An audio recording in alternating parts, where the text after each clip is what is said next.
South India shopping mall the wedding మంత్ర సరికొత్త wedding collection south India shopping mall.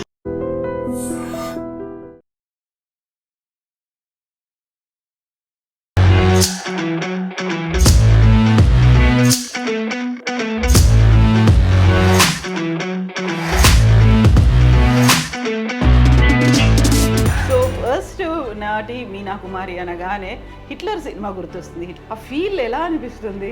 అసలు నిజంగా ఒక విధంగా నాకు అదృష్టం అండి.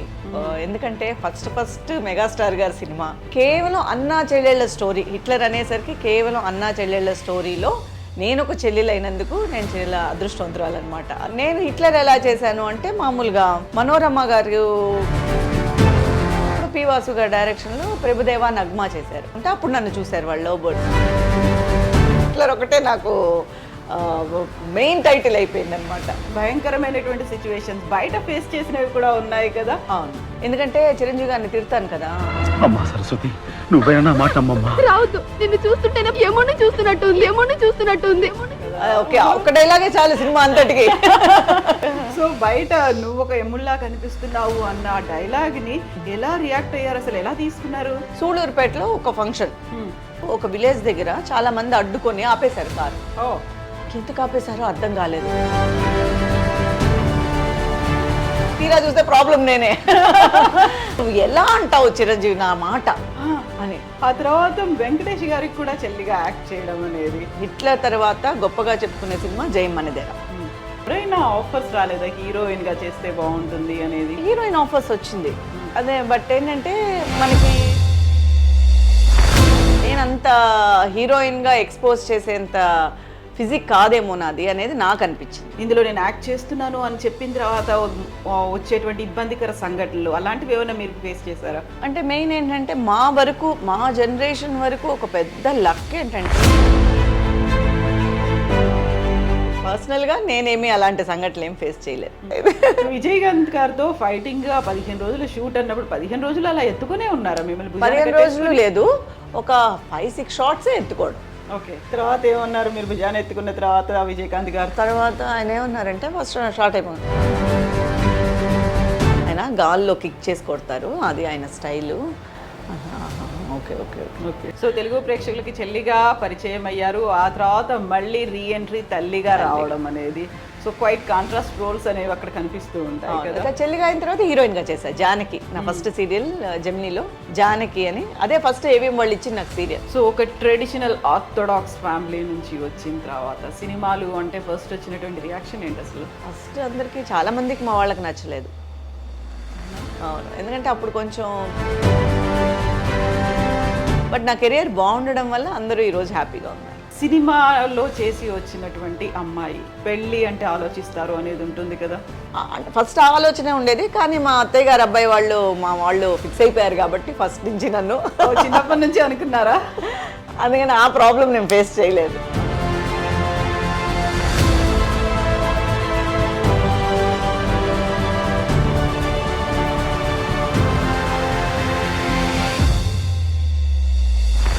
నమస్తే, welcome to I dreams celeb chat with కవిత.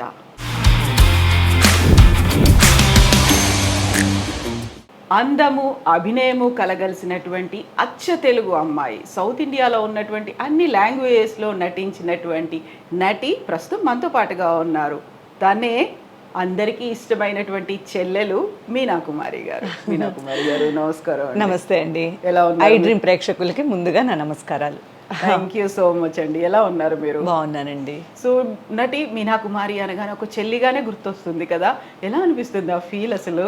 అంటే నటిగా అన్నప్పుడు చిన్నప్పటి నుంచి మనం చెల్లి, అక్క, వదిన అలా స్టెప్ బై స్టెప్ వచ్చినందుకు, అన్ని పాత్రలు పోషించినందుకు ఒక మంచి ఫీలే ఉంటుంది. ఎందుకంటే జర్నీలో మనకి ఫస్ట్ నుంచి ఉంది కదా, చెల్లి, అక్క, వదిన, అమ్మ, ఇప్పుడు ప్రస్తుతానికి అమ్మ వరకు వచ్చాం.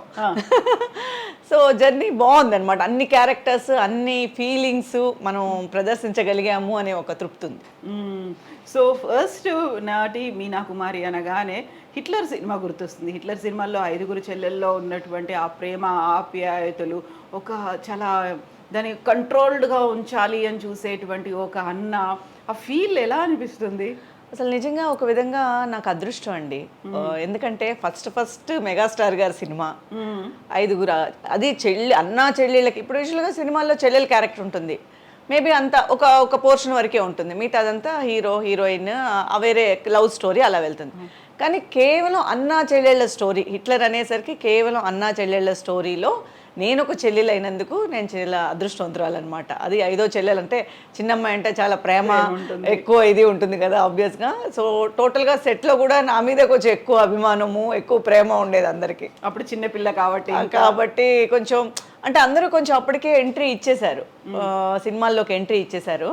సో వాళ్ళకి కొంచెం ప్రొఫెషనలిజంగా ఉండేవాళ్ళు, మనకు అదంతా ఏం తెలీదు. సో మనం ఫస్ట్ వెళ్ళడం వల్ల ఆ కొంచెం అమాయకత్వం, ఆ కొంచెం అందరికీ అదేంటంటే నచ్చేది. ప్రొఫెషనల్గా ఉండేవాళ్ళం కాదు, అంతగా మనకి తెలియదు కాబట్టి అందరితో నవ్వుతూ, అందరూ నాతో బాగా మాట్లాడుతూ, చిన్నపిల్లని ఇప్పుడు మన చిన్నపిల్లలు ఎవరైనా షూటింగ్ వస్తే ఎలా చూసుకుంటాం అలా ఉండేది అనమాట. ప్యాంపరింగ్ ఉండేది. సో అది చాలా అదృష్టం అనే చెప్పాలి కదా. అంత పెద్ద సినిమాలో అంత పెద్ద మెగాస్టార్ పక్కన అలాంటి అదృష్టం అనేది ఎవరికో ఒకళ్ళకి కానీ దొరకదు. ట్రూ. అప్పుడు ఏజ్ ఎంత మీది? అంటే అప్పుడే నాకు +1 అయింది, అంటే ఫస్ట్ ఇయర్ అయింది అంతే. సో మరి దాన్ని ఎలా బ్యాలెన్స్ చేసుకున్నారు, అటు చదువుని ఇటు సినిమాని? అంటే చదువుగా అంటే మన సినిమాలోకి వచ్చేసిన తర్వాత ఇంకా చదువు అనేది మనకి సెకండరీ అయిపోతుంది కదా, ఆబ్వియస్లీ ఉండేది ఉన్నట్టు చెప్పాలి మనం. సో మనకి ఒకవేళ అవకాశాలు రాకపోయి ఉంటే మేబీ అటువైపు నేను ఎక్కువ కాన్సన్ట్రేట్ చేసి ఉండేదాన్నేమో. నాకు వెంటనే అవకాశాలు రావడం అంటే నేను ఇదే కావాలి రోలు అని కూర్చోకపోవడమా, ఆ టైం నాకు తెలియలేదు. ఎలా అంటే మనం ఇలాంటిదే చేయాలి, అలాంటిదే చేయాలి. ఒకటి ఏంటంటే మన క్యారెక్టర్ చెప్పుకోవాలి సినిమా బయట వస్తే, ఓకేనా. తర్వాత మనకంటూ ఒక లిమిట్స్ ఉన్నాయి, ఆ లిమిట్స్ని దాటి మనం యాక్ట్ చేయలేము. ఈ రెండే అనమాట. అది తప్ప ఏ రోల్ చేయాలి, హీరోయిన్ చేయాలా, అది చేయాలా, ఇది చేయాలి, అలాంటి ఇది పెట్టుకోలేదు, రూల్స్ పెట్టుకోలేదు. సో నాకు వెంటనే చెల్లెలు దగ్గర హిట్లర్ చేసిన తర్వాత, నేను హిట్లర్ కన్నా ముందు రిక్షా వాడు చేశాను చిరంజీవి గారితో. ఎందుకంటే అది పక్కనే వెంటనే వచ్చింది. నేను హిట్లర్ ఎలా చేశాను అంటే మామూలుగా మనోరమ గారి కూతురు కింద లవ్ బర్డ్స్ చేశాను, ప్రభుదేవ్ గారి సిస్టర్ కింద, పి వాసు గారి డైరెక్షన్లో. సో నాకు అది ఇది ముందానే నాకు కన్ఫ్యూజన్. అంటే మేబీ రిక్షా వాడి తర్వాతే, అది పక్కన వెంటనే అనమాట. లవ్ బర్డ్స్ చేస్తున్నప్పుడు పి వాసు గారి డైరెక్షన్లో ప్రభుదేవా నగ్మా చేశారు, తమిళ్ మూవీ. అందులో చేశాను. అందులో చేస్తూ మనోరమ గారే ఇక్కడ కూడా అమ్మ అనమాట, చిరంజీవి గారి అమ్మ రిక్షా వాళ్ళు. మనోరమ గారి కోసం మేనేజర్స్ వచ్చారు, మాట్లాడారు, ఏదో మాట్లాడుతుంటే అప్పుడు నన్ను చూశారు వాళ్ళు లవ్ బర్డ్స్లో. సో అక్కడ కూడా చిరంజీవి గారి సిస్టర్ క్యారెక్టర్ కావాలి అని చెప్పేసి వెంటనే నన్ను అడిగారనమాట. బట్ అందులో వర్క్ కొంచెమే, బట్ అది కూడా ఇంపార్టెంట్ రోల్గానే ఉండింది, బాగానే ఉండింది. ఆ తర్వాత హిట్లర్ అనేది అసలు అదంతా మాసిపోయింది అనమాట. మిగతా ఏ చెల్లెళ్ళు చేసినా కూడా అదన్నీ మాసిపోయి హిట్లర్ ఒకటే నాకు మెయిన్ టైటిల్ అయిపోయింది అనమాట. చాలా ప్లస్సే కదా నాకు. So true. అందులో ఎన్ని నాస్టాలజిక్ మూమెంట్స్, మెమరీస్ ఎన్ని ఉన్నాయో, ఆ తర్వాత కూడా కొన్ని దాన్ని ఏమంటారు భయంకరమైనటువంటి సిచ్యువేషన్స్ బయట ఫేస్ చేసినవి కూడా ఉన్నాయి కదా. అవును, ఎందుకంటే చిరంజీవి గారిని తిడతాను కదా. అవును కదా. ఓకే, ఒక్క డైలాగే చాలు సినిమా అంతటికి. నాకు అదే అనిపిస్తుంది, అసలు పెద్ద మెగాస్టార్ గారి సినిమాలో ఒక చిన్న వర్డ్ కూడా అంత విలువ ఉంటుంది. సో నా సెంటెన్స్ చిన్నదే, నేను చూస్తే ఎముళ్ళా ఉన్నావు నాకు అనేది, బట్ ఆ ఫీల్ అనేది ఒక అన్నయ్య కష్టపడి పెంచి అన్నీ చేసిన తర్వాత ఆ ఒక వర్డ్ ఎంత హర్ట్ చేస్తుంది అన్నయ్యని. సో అది జనాల్ని ఎంత హర్ట్ చేసింది. వాళ్ళ రియాక్షన్ చూసాక నాకు అర్థమైంది, అమ్మో ఇంత పవర్ ఉంటుందా డైలాగ్స్కి అని. కాకుండా అది మీ అంతా మీరు కావాలని చేసింది కాదు, ఆ స్క్రిప్ట్ అలాగే ఉంది. దాంట్లో సినిమాలో ఫ్లో, అది నెక్స్ట్ సీన్ ని బిల్డ్ చేసేది, ఆ టెంపో మెయింటైన్ చేసేది అదే డైలాగ్. అందుకని అసలు ఆ డైలాగ్ అంటే ఆ సినిమాకి ఒక ఎక్కువ అంటే ఆయన లాస్ట్ ఆ డైలాగ్ తర్వాత ఆయన అక్కడి నుంచి వెళ్ళిపోతారు కదా. సో ఆ పెయిన్ చాలా క్యారీ ఓవర్ అవుతుంది అనమాట దానికి. చాలా హర్ట్ అవుతుంది. అంటే నేను ఇంత అల్లారు ముద్దుగా పెంచుకున్నటువంటి తనే అలా అనేసిందే, ఏం నోరు తెరవని ఆ అమ్మాయి కూడా ఇలా మారిపోయింది అనేసరికి అసలు సినిమాలో అయితే గూస్ బంప్సే మొత్తం. మేము ఫస్ట్ అందరం కలిసి ప్రివ్యూ చూసాం. చిరంజీవి గారు, అక్క చెల్లెళ్ళు, మా వరకే ఒక ప్రివ్యూ వేశారు.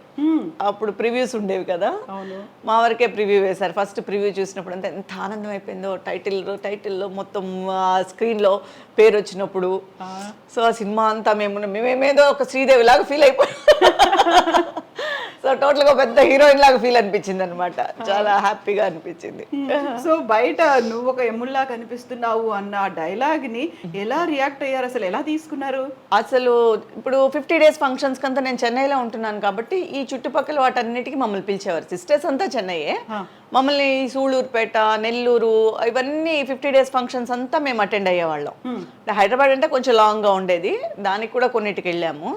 సూళ్ళూరుపేటలో ఒక ఫంక్షన్, 50 days ఫంక్షన్ సంథింగ్ అని, సరే రమ్మన్నారు. మేమంతా నేను అప్పుడు అంబాసిడర్ ఉండేది, సరే ఒక అంబాసిడర్లో వెళ్తూ ఉన్నప్పుడు కొంతమంది సూళ్ళూరుపేట ముందు ఒక విలేజ్ దగ్గర చాలా మంది అడ్డుకొని ఆపేశారు కారు ఆపేస్తే ఎందుకు ఆపేశారో అర్థం కాలేదు. బయట అన్న అరుపులు వినిపిస్తున్నాయి. అప్పుడు అద్దాల పైగా అది ఏంటి అరుసు, ఏదైనా గొడవ అవుతుందేమో, రోడ్లు ఏదైనా ప్రాబ్లం ఏమో, తీరా చూస్తే ప్రాబ్లం నేనే. నువ్వు ఎలా అంటావు చిరంజీవి నా మాట అని. సరే నాకు కూడా అందరూ ఉన్నారు కాబట్టి కొంచెం ఇదిగానే, లేదా మళ్ళీ చూడాలంటే చూసి మళ్ళీ ఎందుకు అన్నావు, ఎలా అంటావు అని. మనకేం తెలుసు, ఇది మనం ఇంత ప్రెషర్ ఉంటుందని మనకెలా తెలుసు అనగానే ఒక విధంగా అది హ్యాపీగానే అనిపించింది. అంటే అంత రియాక్ట్ అయ్యారు, అంత ఇన్వాల్వ్ అయ్యారు ఆ డైలాగ్కి. సో ఈ విధంగా కొంచెం కొంచెం మనము ఫేమస్ అయ్యాము అనిపించింది. సో చిరంజీవి గారి మీద ఉన్న అభిమానం ఎలాంటిదో, వాళ్ళ అభిమానులు ఎంత రియాక్ట్ అవుతారో అప్పుడు అర్థమైంది. ఛాన్సే లేదండి. బయట అసలు మనం అనుకుంటాం కానీ మనం చూసేదంతా ఘోరంతే అనిపిస్తుంది. అంత అభిమానం ఒక్కొక్కళ్ళల్లో ఉందండి. ఈ చిన్న రోల్స్ చేసే మా మీదే ఇంత అభిమానం ఉండేటప్పుడు అంత పెద్ద లెజెండ్ యాక్టర్ మీద వాళ్ళ మీద ఉండే ప్రేమ అసలు అతీతం. వాళ్ళు దేనికైనా రెడీ, ఆ ప్రేమకి వాళ్ళు దేనికైనా ప్రాణాన్ని ఇచ్చేసే దానికి కూడా రెడీ, అలా ఉండేవారు. సో ఈ ఇన్సిడెంట్ చిరంజీవి గారితో షేర్ చేసుకున్నారా మీరు, తెలుసా? అంటే ఆ తర్వాత షేర్ చేసుకునేంత తెలీదు, కానీ గొడవ అయిందని అల్లు అరవింద్ గారికి వాళ్ళందరికీ తెలుసు. ఎందుకంటే అక్కడికి వచ్చారు కదా, ఫంక్షన్కి వచ్చిన అందరికీ తెలుసు. ఇమారని వాళ్ళు నవ్వుకున్నారు. ఇంకేమంటారు, చిన్నపిల్లని ఇలా అనేసరికి నవ్వుకున్నారు అందరూ. అవునా, సరే నువ్వు బాగానే వచ్చావు కదా, నిన్నేం కొట్టలేదు కదా ఎవరు. సో ఆ తర్వాత వెంకటేష్ గారికి కూడా చెల్లిగా యాక్ట్ చేయడం అనేది. అవును, జయం మనదేరా కూడా నా కెరియర్లో హిట్లర్ తర్వాత గొప్పగా చెప్పుకునే సినిమా జయం మనదేరా. అంతకుముందే సురేష్ ప్రొడక్షన్లో నేను కలిసుందనరా ఫస్ట్ ఫిల్మ్ చేశాను. కలిసుందనరాలో ఒక చిన్న రోల్ అయినా కూడా ఆ రోలే సినిమా మొత్తానికి ఒక ఆయుపట్లాగా. సో టోటల్ బేస్ స్టోరీయే దాని మీదే ఉంటుంది. సో నేను కలిసుందనరా చేశాను. ఆ తర్వాత సురేష్ ప్రొడక్షన్లో రెగ్యులర్గా నేను ఒక 5 సినిమాల వరకు చేశాను. నాకు నేను, నీకు నువ్వు, కలిసుందనరా, జయం మనదేరా. సో తర్వాత ఇంకో 2 సినిమాలు ఏదో కూడా చేశాను. సో కంటిన్యూస్గా పిలుస్తూనే ఉన్నారు. జయం మనదేరాలో మాత్రం నాకు మంచి రోల్ వచ్చింది. మంచి అంటే టోటల్గా ఒక ఫ్లాష్ బ్యాక్కే ఒక రీజన్ అనమాట ఆ సినిమా, కీలకమైన పాత్ర అని. అది కూడా నాకు కెరియర్లో మంచి పేరు తెచ్చిపెట్టింది జయం మనదేరా కూడా. అది కూడా మర్చిపోలేను. భానుప్రియ గారు, వెంకటేష్ గారు, తర్వాత విలన్స్ అంతా నా గ్రూపే కదా, వాళ్ళందరూ, శివపార్వతి గారు అత్తగారు. సో అందరూ చిన్నప్పుడే మంచి యాక్టర్స్తో, పెద్దవాళ్లతో చేసిన దానివల్ల చాలా మంచి అనుభవము ప్లస్ మెమరీస్. ట్రూ. ఈరోజు వాళ్ళకి చాలా తక్కువ అది యాక్చువల్గా, అంత పెద్దవాళ్ళు. ఎందుకంటే ఇప్పుడు ఇంత పాన్ ఇండియాలో అయిపోయి చిన్న రోల్ కూడా పెద్దవాళ్ళు చేస్తున్నారు. సో మాకు అలా దొరకడం అనేది మా జనరేషన్ వరకు చాలా అదృష్టం అనే చెప్పాలి. అందులో గుర్తుండిపోయేటువంటి పాత్ర అదే ఇప్పుడు అదే చెప్తున్నా కదా, నేను పెద్ద రోల్స్ చేశానని ఏం లేదు. అంత చిన్న రోల్ కూడా కీలకమైన పాత్ర అవ్వడం, ఆ సినిమాకి ఇంపాక్ట్ తేవడం, అది నేను ఎలా యాక్ట్ చేశాను అదే పక్కన పెట్టేసేయండి. బట్ అది ఎలా చేసినా కూడా ఆ పాత్రను చెప్పుకునే తగ్గట్టుగా మాట్లాడుతున్నారు కదా ఈ రోజుటి వరకు. సో అది నాకు చాలా హ్యాపీ అనమాట. అంటే ఒక ఆర్టిస్ట్గా నేను ఒక ఫుల్ఫిల్ అయ్యానమాట. ఓకే, మన కూడా చెప్పుకుంటున్నారు బయట అని ఒక ఆనందం ఉంటుందన్నమాట ఎప్పుడు. సో వెంకటేష్ గారి సినిమా తర్వాత అలాంటి ఇష్యూస్ ఈ బయట నుంచి ఏం రాలేదు కదా? కర్నూలులో అలాంటివి రాలేదు. బట్ కర్నూలులో ఆ ఫైట్ ఉంది కదా, ఎండ్ ఫ్లాష్ బ్యాక్లో ఒక ఫైట్ ఉంటుంది. నేను విలన్ని చంపేయడం, ఆ తర్వాత విలన్స్ నన్ను అన్నని చంపేశారని చెప్పి నేను ఇది చేసి. బట్ విపరీతమైన క్రౌడు అసలు. ఆ ఫైట్ అయితే ఎర్రటి ఎండల్లో చిరంజీవి వెంకటేష్ గారు కానీ, భానుప్రియ గారు కానీ, నేను ముగ్గురు ఉంటాము. చాలా క్రౌడ్ అయిపోయింది, అసలు చాలా కష్టం అయిపోయింది అప్పుడు అప్పట్లో. సో అంత నెగిటివ్ అనుభవం ఏం లేదు, ఇలా తిట్టడాలు అదంతా లేదు. కానీ దానికి చాలా కష్టపడ్డాం. ఇక్కడి నుంచి మేము బై కార్ వెళ్ళడం, ఆ కారు మధ్యలో చెడిపోవడం, మేము చాలా స్ట్రగుల్ అయి వెళ్ళడం, అలాంటి పర్సనల్గా నేను కష్టపడ్డాను దానికి. సో ఈ చెల్లి క్యారెక్టర్లు ఇవన్నీ చేస్తున్నప్పుడు ఎవరైనా ఆఫర్స్ రాలేదా హీరోయిన్ గా చేస్తే బాగుంటుంది అనేది? హీరోయిన్ ఆఫర్స్ వచ్చింది అదే, బట్ ఏంటంటే మనకి పెద్ద పెద్ద సినిమాలు అని చెప్పలేము. మామూలుగా ఇప్పుడు చెల్లెల క్యారెక్టర్గా ఆబ్వియస్గా మనం ఎంట్రీ ఇచ్చేసినప్పుడు హీరోయిన్గా 1-2 వస్తాయి. కానీ ఏంటంటే మనం హీరోయిన్గా చేసేటప్పుడు మనం కొన్ని రూల్స్ అవన్నీ పెట్టుకోలేం. ట్రూ. సో మనం ఫ్రీగా వాళ్ళకేం కావాలో మనం ఇవ్వాలి, వాళ్ళు ఎలా ఎక్స్పెక్ట్ చేస్తున్నారో మనము చెయ్యాలి. కాస్ట్యూమ్స్ విషయంలో కానివ్వండి, తర్వాత మనకంటూ కొంచెం వాళ్ళకి తగ్గట్టుగా మన ఫిజిక్ కూడా ఉండాలి. సో నాకు అది కొంచెం మైనస్ అనే నాకు అనిపించింది. నా వరకు నేనంత హీరోయిన్గా ఎక్స్పోజ్ చేసేంత ఫిజిక్ కాదేమో నాది అనేది నాకు అనిపించింది. ఎట్ ద సేమ్ టైం అలా చేస్తే షార్ట్ పీరియడే ఉంటుంది, హీరోయిన్గా చేస్తే మళ్ళీ హీరోయినే చేయాలి. మనం ఇంకొక రోల్కి మనకు యాక్సెప్ట్ కాదు మన మైండ్. సో మేబీ అది షార్ట్ పీరియడే అయిపోవచ్చు, ఏదో 1 చేయొచ్చు 2 చేయొచ్చు. లాంగ్గా పెద్ద హీరోయిన్ అయిపోతాము అనేది మనం చెప్పలేం. ఇద్దరు మనం టోటల్గా భారతీరాజా గారి ఫిలిమ్స్ మాకన్నా ముందు జనరేషన్ చూడండి, అలాంటి వాళ్ళకి అప్పుడు అది కలిసి వచ్చింది. లాంగ్ లైఫ్ అనేది కూడా ఉంది. అప్పుడు మనిషి ఫిజిక్ అది కాదు, నటన, ఆ క్యారెక్టర్కి వాళ్ళు సూట్ అయ్యారా, కలర్ ఉందా లేదా, అదంతా ఏం లేదు. ఇప్పుడు మనం భారతరాజా గారు కానీ వీళ్ళందరివి చూసామంటే వాళ్ళకి అక్కడ కలరో లేకపోతే ఇంకోటో కాదు, ఆ క్యారెక్టర్కి యాప్ట్గా ఉన్నారా లేదా అనేదే వాళ్ళు ఇంపార్టెంట్గా చూసేవారు. అలాంటి టైం అంటే కూడా అనుకోవచ్చు. కానీ మేము వచ్చేసరికి ఆల్మోస్ట్ గ్లామర్ రోల్స్ ఎక్కువైపోయింది. సో గ్లామర్ రోల్స్ ఎక్కువైపోయినప్పుడు సినిమాలో నిలదొక్కుకోవాలంటే ఖండితంగా గ్లామర్ రోల్స్ చెయ్యాలి, లేదా ఆమని గారి లాగా ఓన్లీ మనకి కుటుంబ కథాపాత్రలే రావాలి, అది మనకి తెలీదు. సో మనం మినిమల్గా అయిపోతాం. ఎట్ ద సేమ్ టైం టోటల్గానే ఫస్ట్ ఆఫ్ ఆల్గా నాకు కంఫర్ట్గా ఉండేది కాదు కాస్ట్యూమ్స్.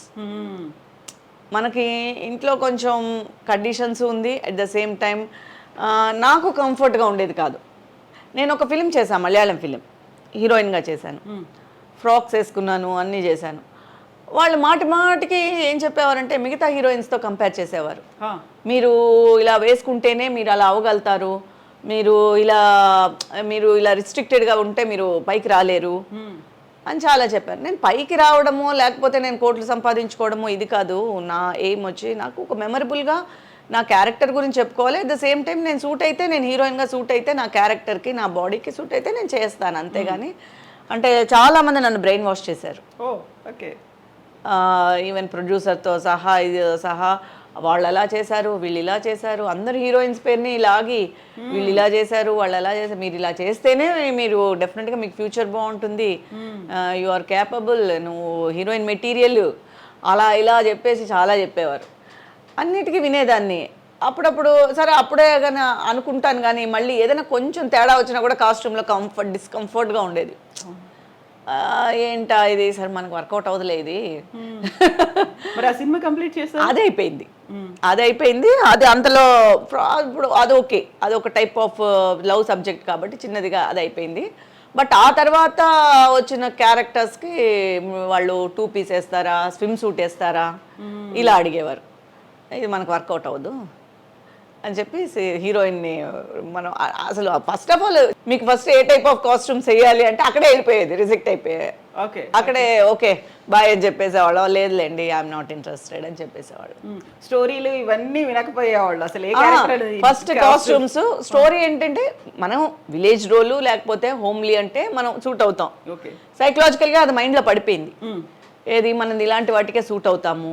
సింపతి రోల్స్ లేకపోతే విలేజ్ టైపు లేకపోతే ఒక కుటుంబ కథాపాత్రలు అయితేనే మన ఫేస్కి సూట్ అవుతుంది, మనకి బాగుంటుంది అని చెప్పి మైండ్లో పడిపోయింది.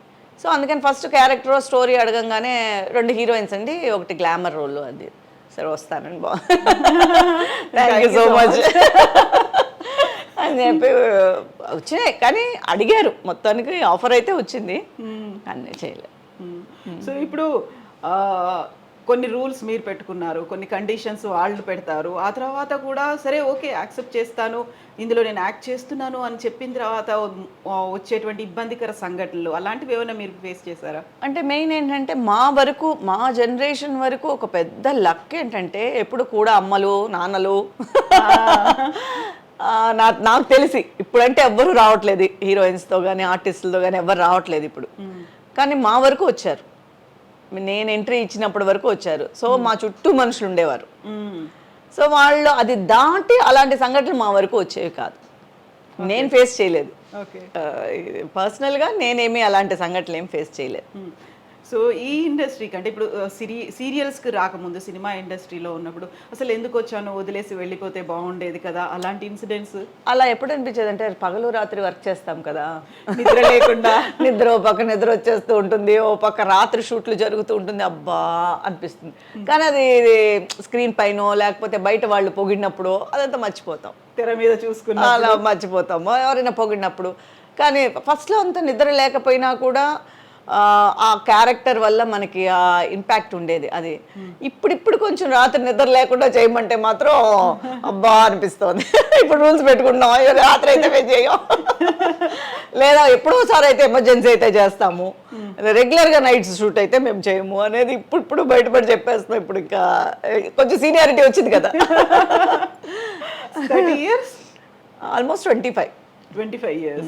ఓకే, వెరీ ఫస్ట్ తమిళ్లో చేశారు మీరు? ఫస్ట్ ఎంట్రీ తమిళ్, విజయకాంత్ గారి ఫిలిము, అందులోనూ సిస్టర్ అనమాట. యాక్చువల్గా అప్పుడే అనుకున్నాను చేద్దాము అని, అప్పుడు ఆఫర్ వచ్చే అది ఒక పెద్ద, నేను అదే చాలాసార్లే చెప్పాను కానీ ఎన్నిసార్లు చెప్పినా మర్చిపోలేని విషయం అది. పెద్ద ఫస్ట్ స్టార్ట్ అవ్వడమే ఫైట్తో స్టార్ట్ అయింది నా కెరియర్. ఓకే, ఫస్ట్ తీసుకెళ్ళి ఫైట్ ముందు నుంచోబెట్టారు, ఏం తెలీదు, మొత్తం అన్ని తాళ్ళు కట్టేసి రోప్స్ కట్టేసి రోప్ షాట్ వేరే. ఆ హీరో ఏంటంటే పెద్ద ఫైట్స్లో చాలా సూపర్ స్టార్ అనమాట ఆయన, ఇక్కడ తమిళనాడులో విజయకాంత్ అని. ఆయన మీద నన్ను ఎక్కించుకొని ఫైట్ చేస్తాడు.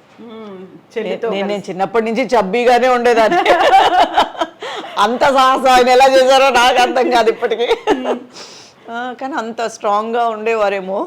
నేను అదే అనుకున్నాను, ఎలా అబ్బా యాక్సిడెంట్ ఏదో ఏ బక్క పిచ్చినో కదా కమిట్ చేసుకోవాలి, ఇలాగా నన్ను పోయిసారి మనకు తెలియదు అది, అంటే ఇలా కట్టేస్తారు, ఇలా మనం ఫైట్ తీయాలి అనేది తెలియదు.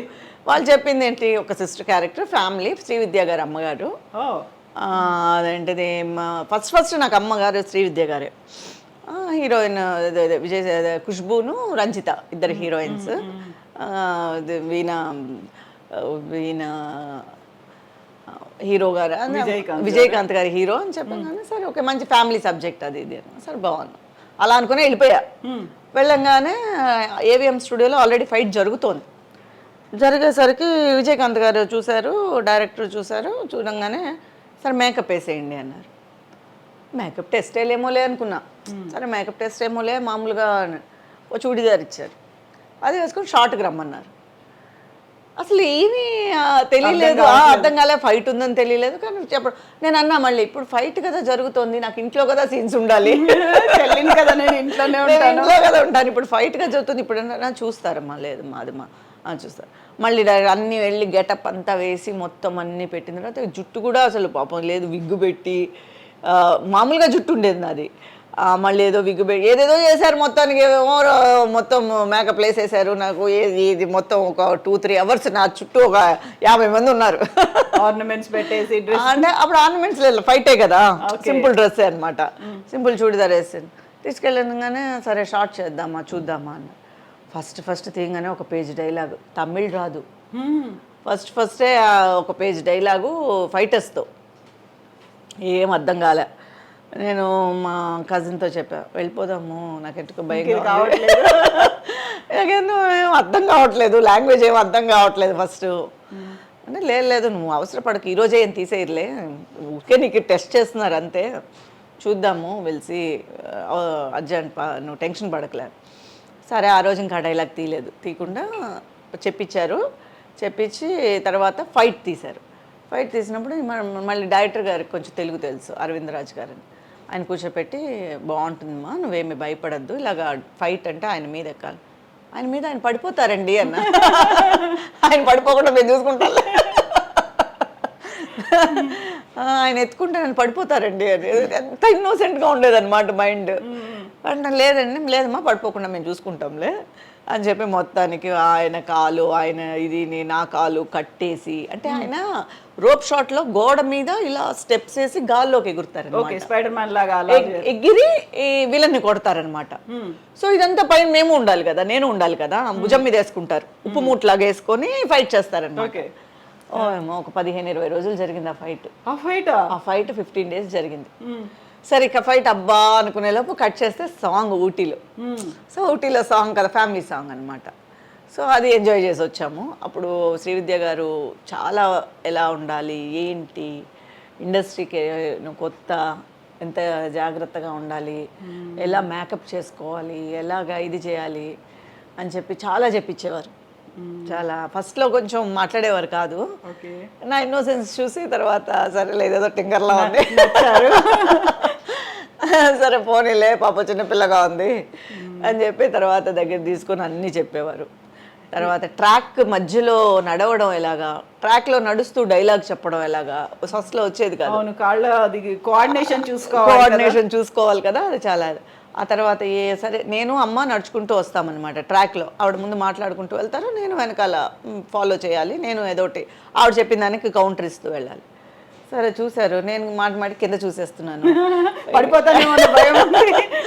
సో ఇది వర్కౌట్ కాదని మళ్ళీ ఏం చేశారు, 2 ట్రాక్లు వేసి ఆ 2 ట్రాక్ల మధ్యలోనే మమ్మల్ని నడిపించారు.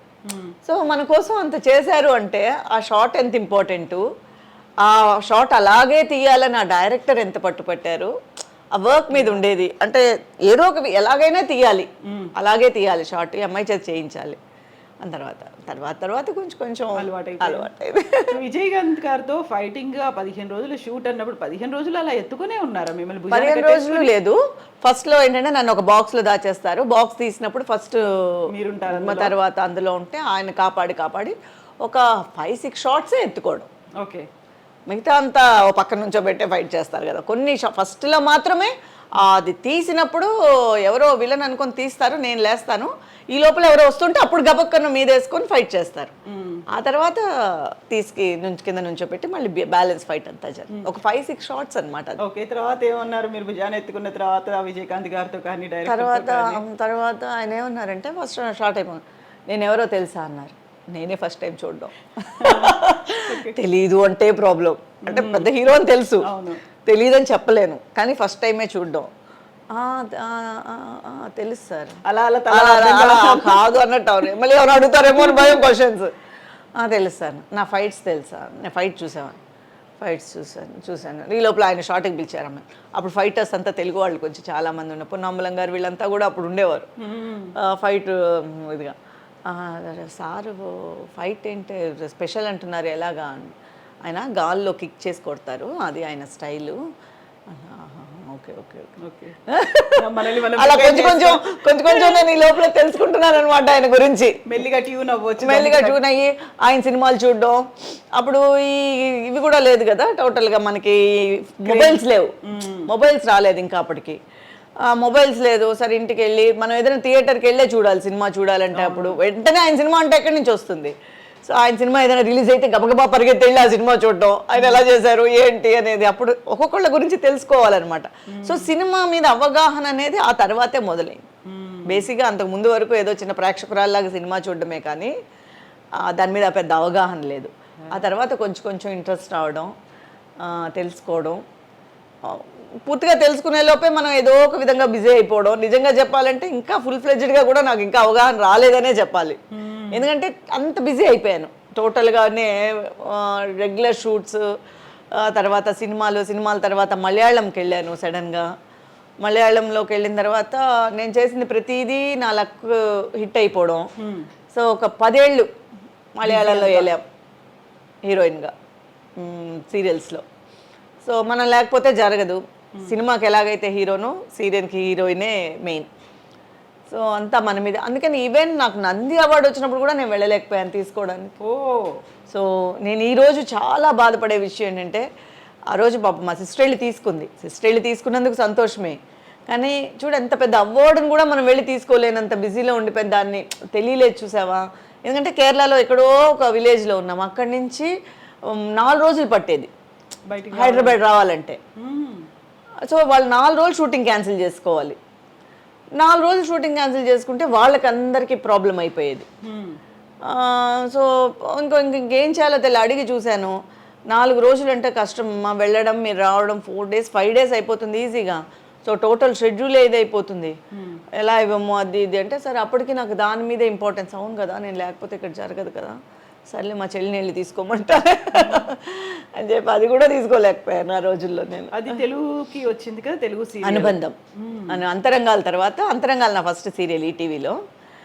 అది కూడా చాలా పాపులర్ అయింది. ప్రియాంక రోల్ ఇప్పటికీ అంతరంగాలు మాట్లాడతారు. సో పొగరబోతు క్యారెక్టర్, ఫస్ట్ నెగిటివ్ క్యారెక్టర్ అనమాట.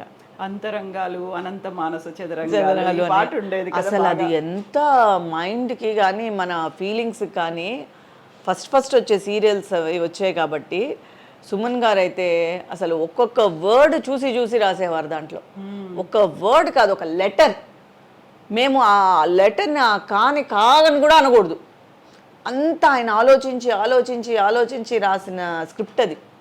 ఈవెన్ శరత్ బాబు గారు కానీ ఏ ఆర్టిస్ట్ మార్చడానికి లేదు.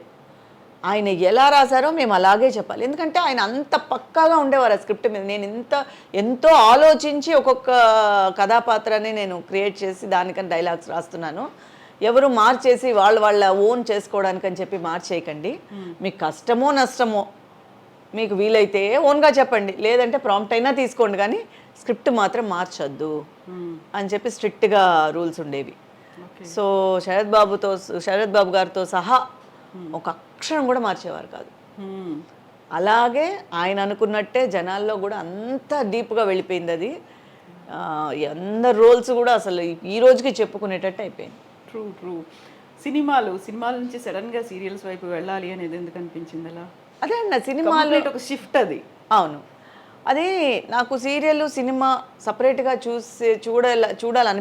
చూడలేదు నేను. అంతా సేమ్ అనుకున్నారు? అంతా సేమ్ అనుకున్నా. యాక్టింగే మెయిన్ అనుకున్నా.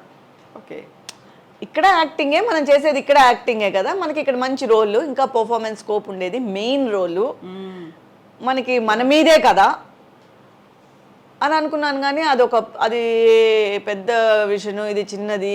మనం సినిమాలకు వెళ్తే, సీరియల్కి వెళ్తే సినిమాలు రావు, దీనికే పరిమితం అయిపోతాము. అసలు ఆ థాటే వెళ్ళలేదు ఆ టైంలో నాకు. మేబీ ఎందుకు వెళ్ళలేదు ఏంటి అని తెలియలేదు. ఆ తర్వాత దానివల్ల చాలా సినిమాలు మిస్ చేసుకున్నాను కూడా. తెలుగు. సో టోటల్గా నేను మలయాళానికి వెళ్ళిపోయిన దానికి అసలు ఎన్ని సినిమాలు అడిగేవారో, అన్ని సిస్టర్ రోల్స్, అత్త రోల్స్. తర్వాత కొంచెం డెవలప్ అయిన తర్వాత చాలా ఇప్పుడు దిల్ రాజు గారి సినిమాలన్నీ ఫ్యామిలీ ఓరియంటెడ్గా వచ్చేవి కదా. సో టోటల్గా చాలా క్యారెక్టర్స్ ఇంపార్టెంట్గా ఉండేవి, చాలా ఇవి వచ్చేవి. అన్ని సినిమాలు అడిగేవారు, కానీ ఏది దేనికి చేయలేకపోయేదాన్ని. ఎందుకంటే అన్ని 15 days రాజమండ్రి షెడ్యూల్, అక్కడ షెడ్యూల్, ఇక్కడ షెడ్యూల్, మీరు 3 months ఇవ్వాలి, అది ఇది అని చెప్పి లెంత్ షెడ్యూల్స్ చెప్పేవారు. ఫ్యామిలీ సబ్జెక్ట్ అది, మొత్తం అందరూ ఉండాలి అని చెప్పి మనకి ఇక్కడ ఒక 4 రోజులు ఇవ్వడమే కష్టంగా ఉండేది. సో అలా టోటల్గా సినిమాలకి దూరం అయిపోయాను. ఒక విధంగా చెప్పాలంటే టోటల్గా సినిమాలే లేకుండా అయిపోయి. తెలుగు సినిమా లాస్ట్ ఏంటి మీరు చేసింది? ఊ కొడతారా ఉలికి పడతారా చేశాను, అంతే. మంచు మనోజ్ గారిది అంతే. తర్వాత లక్ష్మీ ప్రసన్న గారు బంగారు రాజుని ఒక సినిమా చేశాను హీరోకి మదర్గా. అది లేటెస్ట్గానే చేశాను, అది మెయిన్ రోల్గానే చేశాను. ఆ తర్వాత అదే చెప్తున్నాను కదా, ఎప్పుడు ఏది అడిగినా లేదా, ఎందుకంటే 1 to 15 నేను ఆల్మోస్ట్ ఏవిఎంలో ఉండేదాన్ని. నేను ఏవిఎంలో 8 megas చేశాను. ఓకే, వెరీ ఫస్ట్ మూవీ కూడా ఏవిఎం నుంచే చేశారు మీరు? విజయకాంత్ గారు? అది ఏవిఎంది కాదు, అది వచ్చి వాళ్ళ ఓన్ ఫిల్మ్, విజయకాంత్ గారి ఓన్ ఫిల్మ్. వాళ్ళ పార్ట్నర్స్ ఇద్దరు ఉండేవారు వాళ్ళది. ఏవిఎంలో వచ్చి నేను ఒక స్త్రీ కథ ఫస్ట్ చేశాను సెకండ్ లీడ్గా. తర్వాత నుంచి మొత్తం అన్ని సీరియల్స్ నేనే హీరోయిన్ ఉండేదాన్ని. ఒక 5-6 megas చేశాను. లక్కీ చామ్ అందరూ ఏవిఎం ఆర్టిస్ట్ అని అనేవారు. సో ఇక్కడ మిగతా కంపెనీస్ కూడా చేయకపోవడానికి కూడా మెయిన్ కారణం ఒకటైతే ఒకటి వాళ్ళే ఇచ్చేసేవారు. ఒకటి ఫినిష్ అవ్వడం, ఒకటి పూజ, ఒకటి ఫినిష్ అవ్వడం, ఒకటి పూజ, అలా జరిగేది. అప్పుడు 15 days ఇక్కడ ఇచ్చేసేదాన్ని, 1 to 15th, 16 to 30 కేరళ ఇచ్చేసేదాన్ని. ఓకే, సో 2 megas అలా వెళ్ళిపోవడం వల్ల ఇంకెక్కడ, ఎప్పుడైనా షూటింగ్ లేకపోతేనే ఫ్రీ, కానీ ఆల్మోస్ట్ మీకు ఎప్పుడు ఫ్రీ ఉండేది కాదు. అలా తెలుగు సీరియల్స్ కూడా చేయట్లేదు ఇంకా. ఎందుకంటే తెలుగు కొన్ని రోజుల తర్వాత అక్కడికి షిఫ్ట్ అయిపోయింది. నేను అంతరంగాలు చేసేటప్పుడు ఇక్కడే షూట్, అంతరంగాలు ఇక్కడే, మేము చెన్నైలోనే చేసాం అంతరంగాలు. బాలాజీ వీళ్ళంతా అక్కడి నుంచి వచ్చేవారు, కిన్నెరా గారు, బాలాజీ హైదరాబాద్ నుంచి ఇక్కడికి వచ్చేవారు. నేను, శరత్ బాబు గారు, అశ్విని అందరు ఇక్కడే ఉండేవాళ్ళు, కల్పన గారు అందరు ఇక్కడే ఉండేవాళ్ళు, మేము నలుగురు ఇక్కడ ఉండేవాళ్ళం. సో ఇక్కడే జరిగేది షూట్. తర్వాత అనుబంధానికి అంతరంగాలు చూసి అనుబంధానికి నన్ను అక్కడ పిలిచారు కాబట్టి ఉషా కిరణ్ మూవీస్ వాళ్ళు అక్కడికి వెళ్ళేదాన్ని, ఈటీవీ నేను వెళ్ళాను. అన్వేషిత కూడా అలాగే, అన్వేషిత అనుబంధం అక్కడికే వెళ్ళాను. ఆ తర్వాత నేను హీరోయిన్ అయ్యి అప్పటి వరకే మామూలు సెకండ్ లీడ్ చేస్తూ ఉన్నదాన్ని, ఏవిఎం వాళ్ళు హీరోయిన్గా ఇచ్చారు. ఆ తర్వాత ఇంకా హీరోయిన్గా కంటిన్యూస్గా చేయడం వల్ల ఇక్కడే ఉండిపోయాను. ఆ తర్వాత మలయాళం ఎంట్రీ అవ్వడం వల్ల ఇక్కడ అసలు ఇంకా తెలుగుకి అక్కడ తర్వాత ఏంటంటే అంతా షిఫ్ట్ అయిపోయింది అక్కడికి, మన హైదరాబాద్ షిఫ్ట్ అయిపోయారు, చాలామంది ఆర్టిస్టులు షిఫ్ట్ అయిపోయారు. సో నేను షిఫ్ట్ అవ్వలేదు, నాకు ఇక్కడ బిజీగా ఉండడం వల్లేమో మరి నేను షిఫ్ట్ అవ్వలేదు. సో అప్పటి నుంచి తెలుగు చాలా తగ్గిపోయింది. ఆ తర్వాత స్ట్రైట్గా ఫస్ట్ టైం మదర్గా కెరటాల్ మంజులా నాయుడు గారిది. ఎప్పుడు విన్నానే కానీ చాలా హిట్, అది ఇది మంజులా నాయుడు గారికి మొగల్ రేకులు కానీ చక్రవాకం కానీ ఇలాంటివన్నీ అసలు చాలా హిట్ అన్నాను కానీ ఎప్పుడు సో చూడలేకపోయా. అంటే రెగ్యులర్గా చూడలేం కదా, టైమింగ్ మాకు 9 o'clock వదులుతారు నైట్, చూడలేకపోయాను. నువ్వు అక్కడి నుంచి ఫోను కెరటాలు వాళ్ళ సబ్జెక్టు అనగానే సరే మదర్ రోల్ అయినా పర్వాలేదని ఫస్ట్ టైం మదర్కి యాక్సెప్ట్ చేసింది అందులోనే, కెరటాల్లోనే. ఓకే.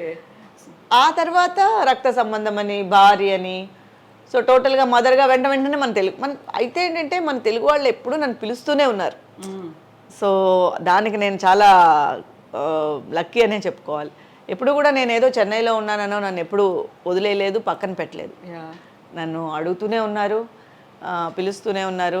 నాకు వీలు కాలేదంటేనే పాపం ఇంకేం చేయలేక వదిలేసేవారు. సో తెలుగు ప్రేక్షకులకి చెల్లిగా పరిచయం అయ్యారు, ఆ తర్వాత మళ్ళీ రీఎంట్రీ తల్లిగా రావడం అనేది, సో క్వైట్ కాంట్రాస్ట్ రోల్స్ అనేవి అక్కడ కనిపిస్తూ ఉంటాయి కదా. చెల్లిగా అయిన తర్వాత హీరోయిన్గా చేశాను జానకి, నా ఫస్ట్ సీరియల్ జెమినీలో జానకి అని, అదే ఫస్ట్ ఏవిఎం వాళ్ళు ఇచ్చింది నాకు సీరియల్. ఓకే. తెలుగు సీరియలే ఇచ్చారు ఫస్ట్ నాకు, తర్వాత తమిళ్కి, తర్వాత సేమ్ జానకి రీమేక్ చేశారు తమిళ్లో, నేనే చేశాను. ఆ తర్వాత ఒక 4 మెగాలు వచ్చి తమిళ్లో చేశాను. సో ఫస్ట్ సీరియల్ నేను హీరోయిన్గా తెలుగే, జానకి అని జెమినీలో వచ్చింది. సో ఒక ట్రెడిషనల్ ఆర్థోడాక్స్ ఫ్యామిలీ నుంచి వచ్చిన తర్వాత సినిమాలు అంటే ఫస్ట్ వచ్చినటువంటి రియాక్షన్ ఏంటి అసలు? ఫస్ట్ అందరికీ చాలామందికి మా వాళ్ళకి నచ్చలేదు. అవును, ఎందుకంటే అప్పుడు కొంచెం ఆర్థోడాక్స్గానే ఉండేవారు కాబట్టి కొంచెం చాలామందికి బయట ఎవరు చెప్పలేదు, కానీ చాలామందికి నచ్చేది కాదు, ఎలా ఉంటుందో ఏంటో అని. బట్ నా కెరియర్ బాగుండడం వల్ల అందరూ ఈరోజు హ్యాపీగా ఉన్నారు.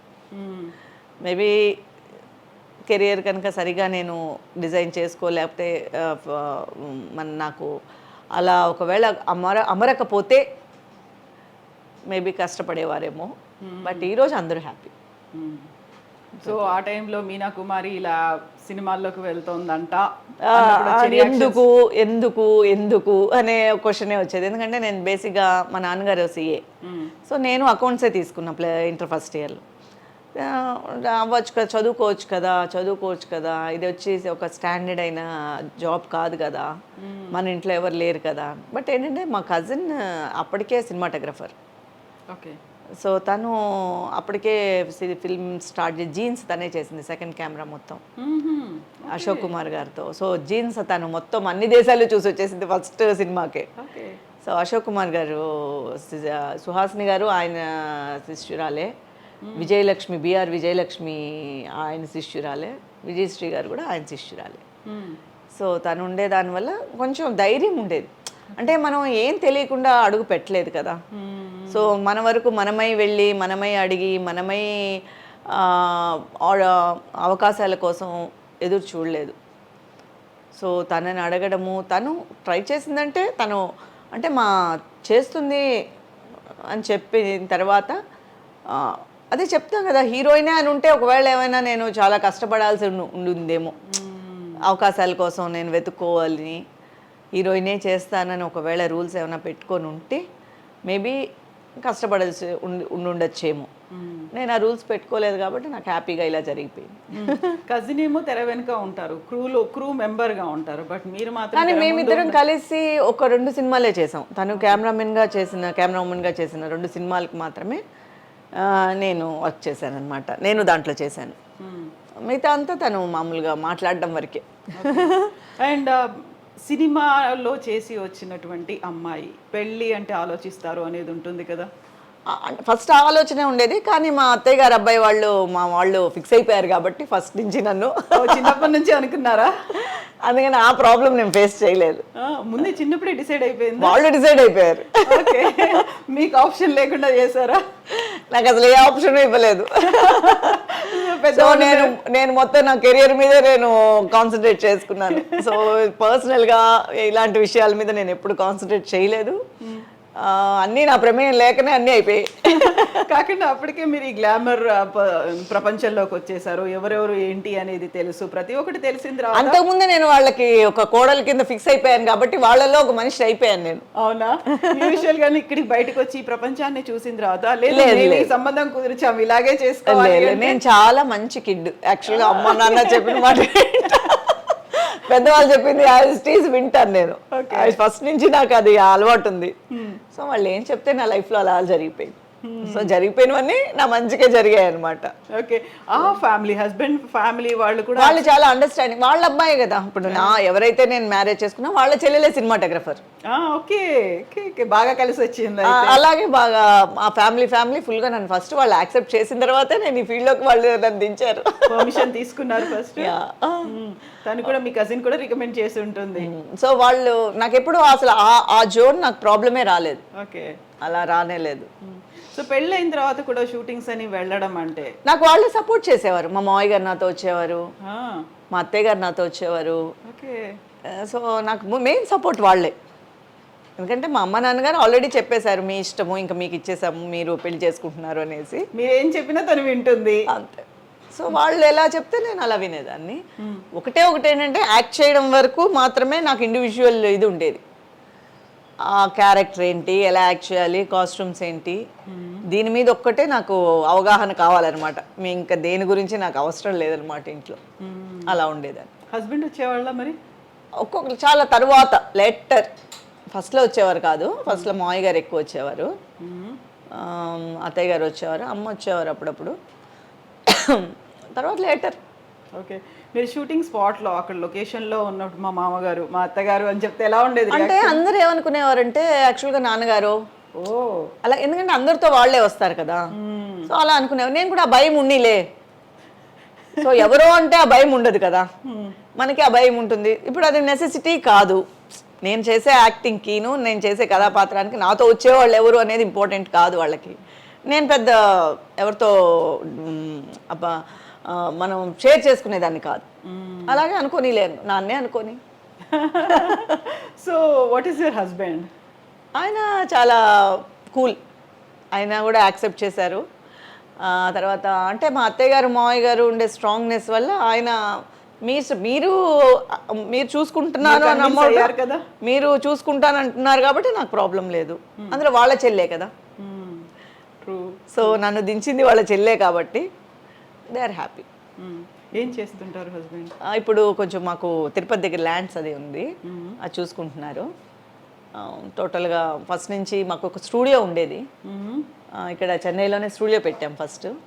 ఆ స్టూడియో కొన్ని ఏళ్ళు చూసుకున్నారు. తర్వాత మాకు టైం దొరకలేదు. నేను బిజీ అయిపోయిన తర్వాత స్టూడియో, తను బిజీ, తను హైదరాబాద్ షిఫ్ట్ అయిపోయింది, గ్రామీణ ఉమెన్. సో ఆ తర్వాత మాకు స్టూడియో చూసుకునే టైం దొరకలేదు. మాది జాయింట్ ఫ్యామిలీ, కొంచెం పెద్ద ఫ్యామిలీ. తర్వాత మాకు విలేజ్లో కొంచెం ల్యాండ్స్ అవి ఉండేవి, అక్కడ చూసుకోవాలి. మావయ్య గారు అత్తయ్య గారు హెల్త్లు కొంచెం మధ్యలో బాగాలేకుండా పోయినాయి, వాళ్ళని చూసుకోవాలి. సో మెనీ వర్క్స్ అన్నమాట. అవన్నీ చూసుకునేసరికి ఒక పని అనేది ఎవరి వల్ల ఇదయ్యేది కాదు. సో ఫామ్ హౌస్లు, తోటలు, ఇళ్ళు అన్నీ అక్కడే ఉండే దానివల్ల అవన్నీ చూసుకోవడము. మా అత్తయ్య గారు కూడా ఆల్మోస్ట్ బిజీగా ఉండేవారు. ఇంకా మా మామయ్య గారు బాబు పుట్టిన తర్వాత బాబుని టేక్ ఓవర్ చేయడం, ఆయన వాడిని చూసుకోవడం, ఇది ప్రొఫెషన్ అన్ని టోటల్గా చాలా బిజీగా ఉండేవాళ్ళం. షూటింగ్లోకి తీసుకెళ్లేవాళ్ళ? లేదు, ఎప్పుడు తీసుకెళ్ళలేదు. అసలు ఎందుకలా అంటే ఎక్కువ ప్యాంపర్ చేసేవారు. మిగతా వాళ్ళ పిల్లల్ని నేను చూసేదాన్ని. ఆర్టిస్ట్ పిల్లలు అంటే ప్యాంపర్ చేసేవారు. ఇంకోటి ఏంటంటే నేను వచ్చాను కానీ ఫర్దర్గా నాకు పెద్ద ఈ ఫీల్డ్లోనే బాబు దించాలి అనే ఐడియా లేదు. ఎందుకంటే బాబు కాబట్టి ఒకవేళ మనకి అంత బ్యాక్గ్రౌండ్ లేదు, పెద్ద హీరో అయిపోతాడు అన్న బ్యాక్గ్రౌండ్ లేదు. ఒక్కవేళ ఫెయిల్యూర్స్ వస్తే వాళ్ళ లైఫ్ ఎలా ఉంటుందో అనే భయం ఉండేది. ఎట్ ద సేమ్ టైం నేనే కెరియర్లో అప్పుడప్పుడే అప్కమింగ్. సో వాడిని తీసుకెళ్ళి నేను వాడి కెరియర్ని నేను క్వశ్చన్ మార్క్లో పెట్టలేదు. నా కెరియరే క్వశ్చన్ మార్క్లో ఉంది. వస్తుంది కాబట్టి ఓకే, ఈరోజు పాస్ట్ గురించి చెప్పుకుంటున్నాం కాబట్టి అన్నీ ఓకే. బట్ జరిగేటప్పుడు అనేది మనం దేని గురించి మనం ప్రిడిక్ట్ చేయలేం కదా, ఎలా ఉంటుంది ఏంటి అనేది. సో నేనే స్ట్రగుల్ అవుతున్నాను, నేనే అప్కమింగ్లో ఉన్నాను, నాకే మంచి రోల్స్ రావడానికి టైం పడుతుంది, చేస్తున్నాము. సో నేను తనని ఆ చదువు నుంచి నేను డిస్టర్బ్ చేయదలుచుకోలేదు. ప్లస్ నాకే మనుషులు అవసరపడేవాళ్ళు, ఇంకా వాడు వెళ్ళాలంటే వాడు వెనకాల నలుగురు ఉండాలి. మీ వదులుకొని వాడితో వెళ్ళాలి, అది చాలా కష్టమైన విషయం. మెయిన్ చదువు ఉండాలి కదా దేనికి కూడా. పిల్లలు కనుక అది అలవాటు అయిపోయారంటే, ఒకటి వాళ్ళ వెనకాల తల్లి అయినా ఉండాలి, బాగా చూసుకునే వాళ్ళకన్నీ సమకూర్చే తల్లి అయినా ఉండాలి. తల్లి ఇక్కడ బిజీ అన్నప్పుడు ఇంకా బాబు నేను చూస్తుంది వెళ్ళి ఎవరికో అప్పచెప్పేసి వాడేదో చేసుకొని నేను ఈ కంప్లైంట్స్ వినుకుంటూ, ఇది అసలు మైండ్లోనే లేదు. అసలు ఆ వింగే ఆలోచించలేదు. వాడు చదువుకోవాలి బాగా. ఏం చేస్తున్నాడు? డాక్టర్. వాళ్ళ తాతగారు ఫస్ట్ నుంచి డాక్టర్ చేయాలని అనుకున్నారు వాడిని. సో అలాగే డాక్టర్నే చేసా. వాడు కూడా పాపం నాలాగే చెప్పిన మాట వినే బాబు. సో మేము ఏం చెప్తే, పేరెంట్స్ ఏం చెప్తే అది విన్నాడు. పేరేంటి? మనోజ్ కుమార్. ఓకే. సో మీరు యాక్టరు, మీ అబ్బాయి డాక్టర్. ఆ తర్వాత హాస్పిటల్ అదే ఏమన్నా కట్టాలి అలాంటిది ఏదైనా ఆలోచన? అలాంటి ఏం లేదు బాబుకి, అలాంటి ఆలోచన ఏం లేదు. ఎందుకంటే అది చాలా స్ట్రెస్, ప్లస్ అది ఇప్పట్లో ఆలోచన అయితే లేదు ప్రస్తుతాని వరకు. ఫర్దర్గా తెలీదు, అది వాళ్ళ ఇష్టం కదా. ఏ రోజు ఏ ఆశలు ఎలా పుడతాయో తెలియదు కదా మైండ్లో. సో ప్రస్తుతానికైతే ఏ ఐడియా లేదు. సో ఎప్పుడు పెళ్ళి? మీ అత్తమ్మ రోల్ అనేది, అత్తగారి రోల్ ఎప్పుడు మీరు? నాకు ఆల్రెడీ పెళ్ళై మనవాడు కూడా ఉన్నాడు.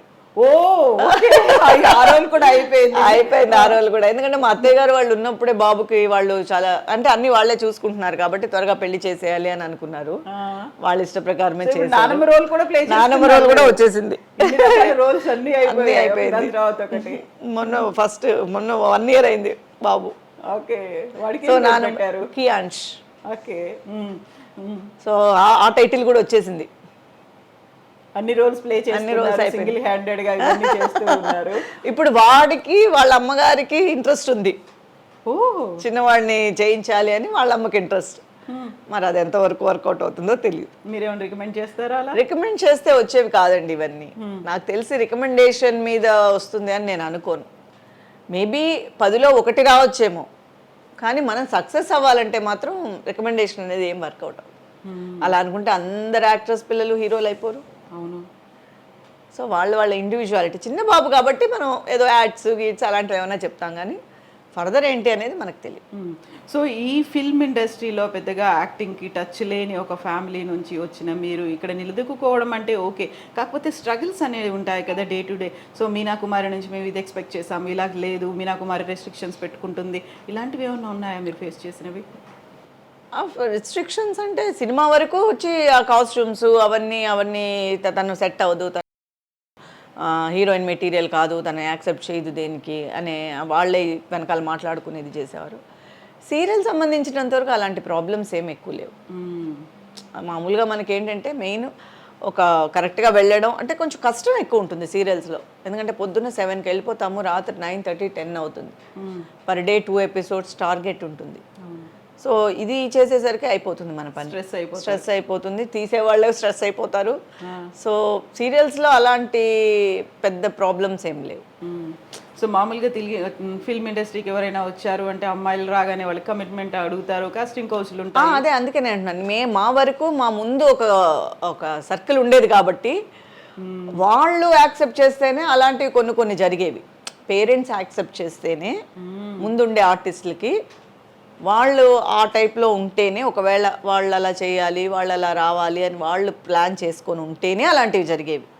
సో ఇండివిజువల్గా అనేది డైరెక్ట్గా ఆర్టిస్ట్కి కనెక్షన్ అనేది ఎంతో క్లోజ్గా వర్క్ చేసి హీరోతో కానీ వాళ్ళతో కానీ పెళ్ళిళ్ళు అనేవి జరగడం, లవ్ అనేది జరగడం అనేది అలా క్లోజ్గా వర్క్ చేసేటప్పుడే జరిగేది, కానీ బయట వాళ్ళు ఎక్కువగా మాట్లాడేవాళ్ళు కాదు.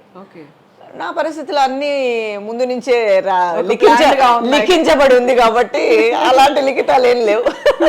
యూజువల్గా మా అమ్మాయి ఇంత ఈ లెవెల్లో హీరోయిన్ అవ్వాలి, ఇంత రెమ్యూనరేషన్ డిమాండ్ చేయాలి, టాప్ హీరోయిన్ అలాంటి ఎక్స్పెక్టేషన్స్ రెండు ఫ్యామిలీస్కి లేదు. ఇలా టోటల్గా మా అమ్మ వాళ్ళకి లేదు, మా అత్తగారు వాళ్ళకి లేదు. ఇలా అయిపోవాలి, అలా అయిపోవాలి, అంత సంపాదించాలి, ఇంత సంపాదించాలి ఎక్స్పెక్ట్ చేసి నన్ను అంటే ఎక్స్పెక్టేషన్ చేసి నన్ను దించలేదు కదా. అవును. ఫస్ట్ నుంచి ఏంటంటే ఒక చిన్న యూజువల్గా ఈ లైన్లోకి వచ్చే వాళ్ళకి ఒక ఎక్స్పెక్టేషన్ ఉంటుంది, ఒక గోల్ ఉంటుంది, ఒక ప్యాషన్ ఉంటుంది. ఇవన్నీ ఆలోచించే దీంట్లోకి వస్తారు. అవును. ఎందుకంటే వాళ్ళ పేరెంట్స్కి కొంచెమో గించమో దీని గురించి తెలిసి ఉంటుంది. సో టోటల్గా మనం ఏ అవగాహన లేకుండా ఆ ఫ్యామిలీ రావడము ఫస్ట్ సినిమాటోగ్రఫర్గా. అవును. మా అత్తయ్య గారి వాళ్ళ పిల్లలు సినిమాటోగ్రఫీగాను వాళ్ళు ఫస్టే. వాళ్ళకి ఏ అవగాహన లేదు, మా మామయ్య గారికి ఏ అవగాహన లేదు పిల్లలు దించేటప్పుడు.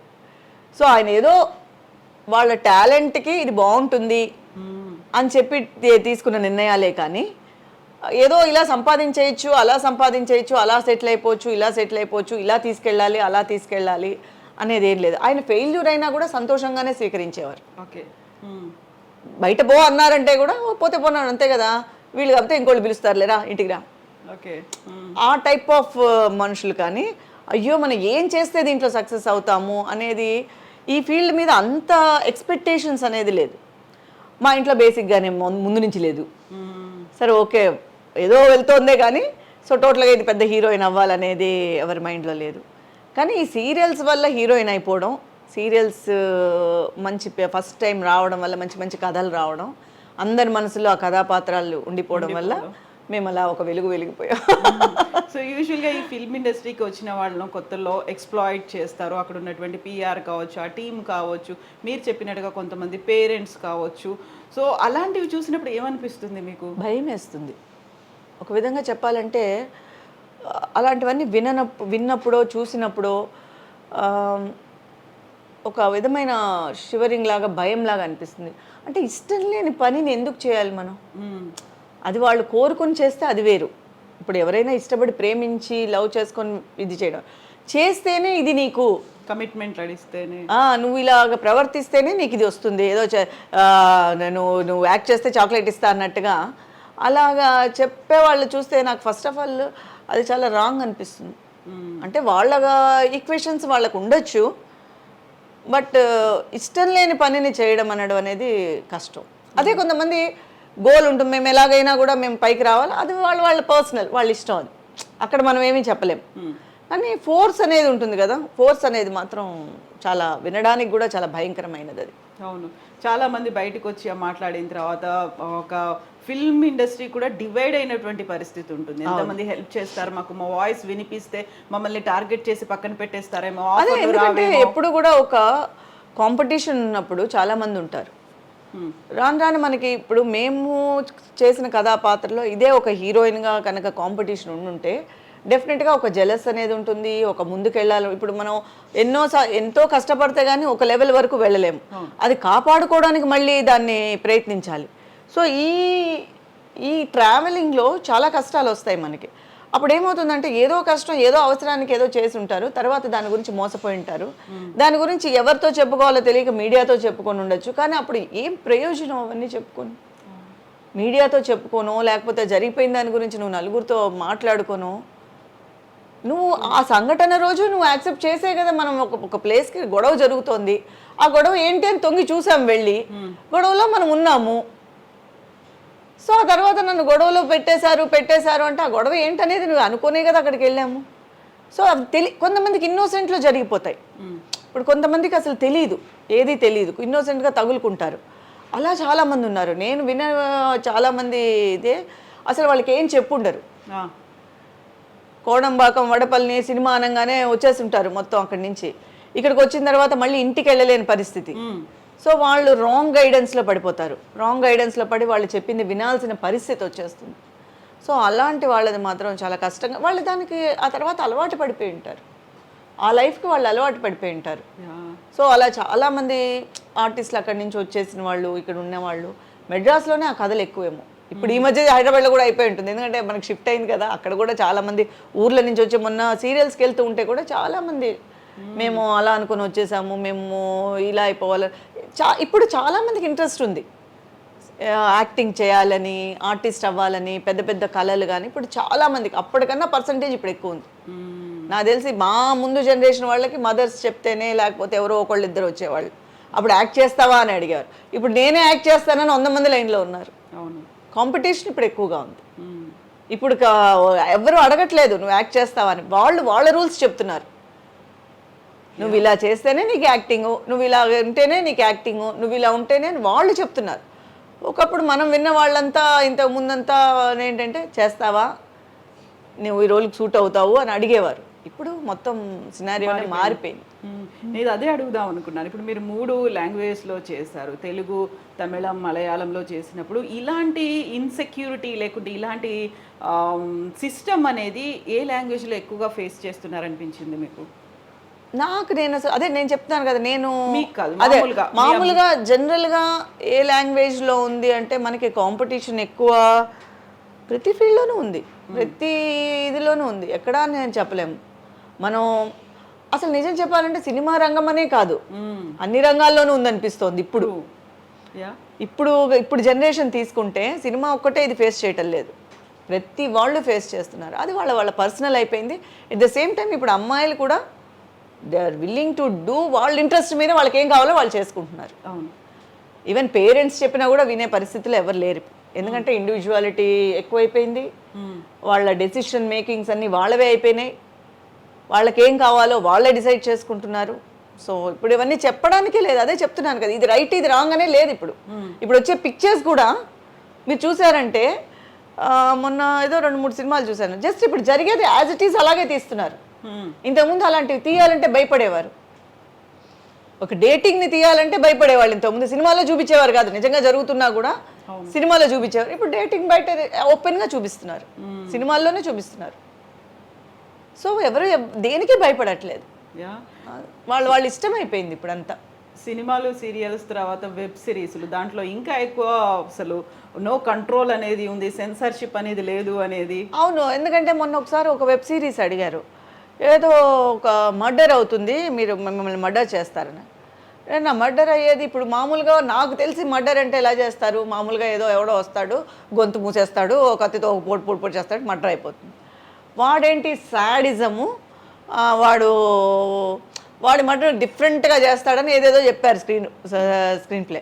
నేను దండం పెట్టాను, బాబు ఇప్పటివరకు ఏదో మంచి పేరు తెచ్చుకుంటున్నాను, ఇప్పుడు నేను ఇంత ఓపెన్గా ఇలా జరుగుతోంది లేదంటే ఇప్పుడు ఇది క్వైట్ కామన్ అన్నారు.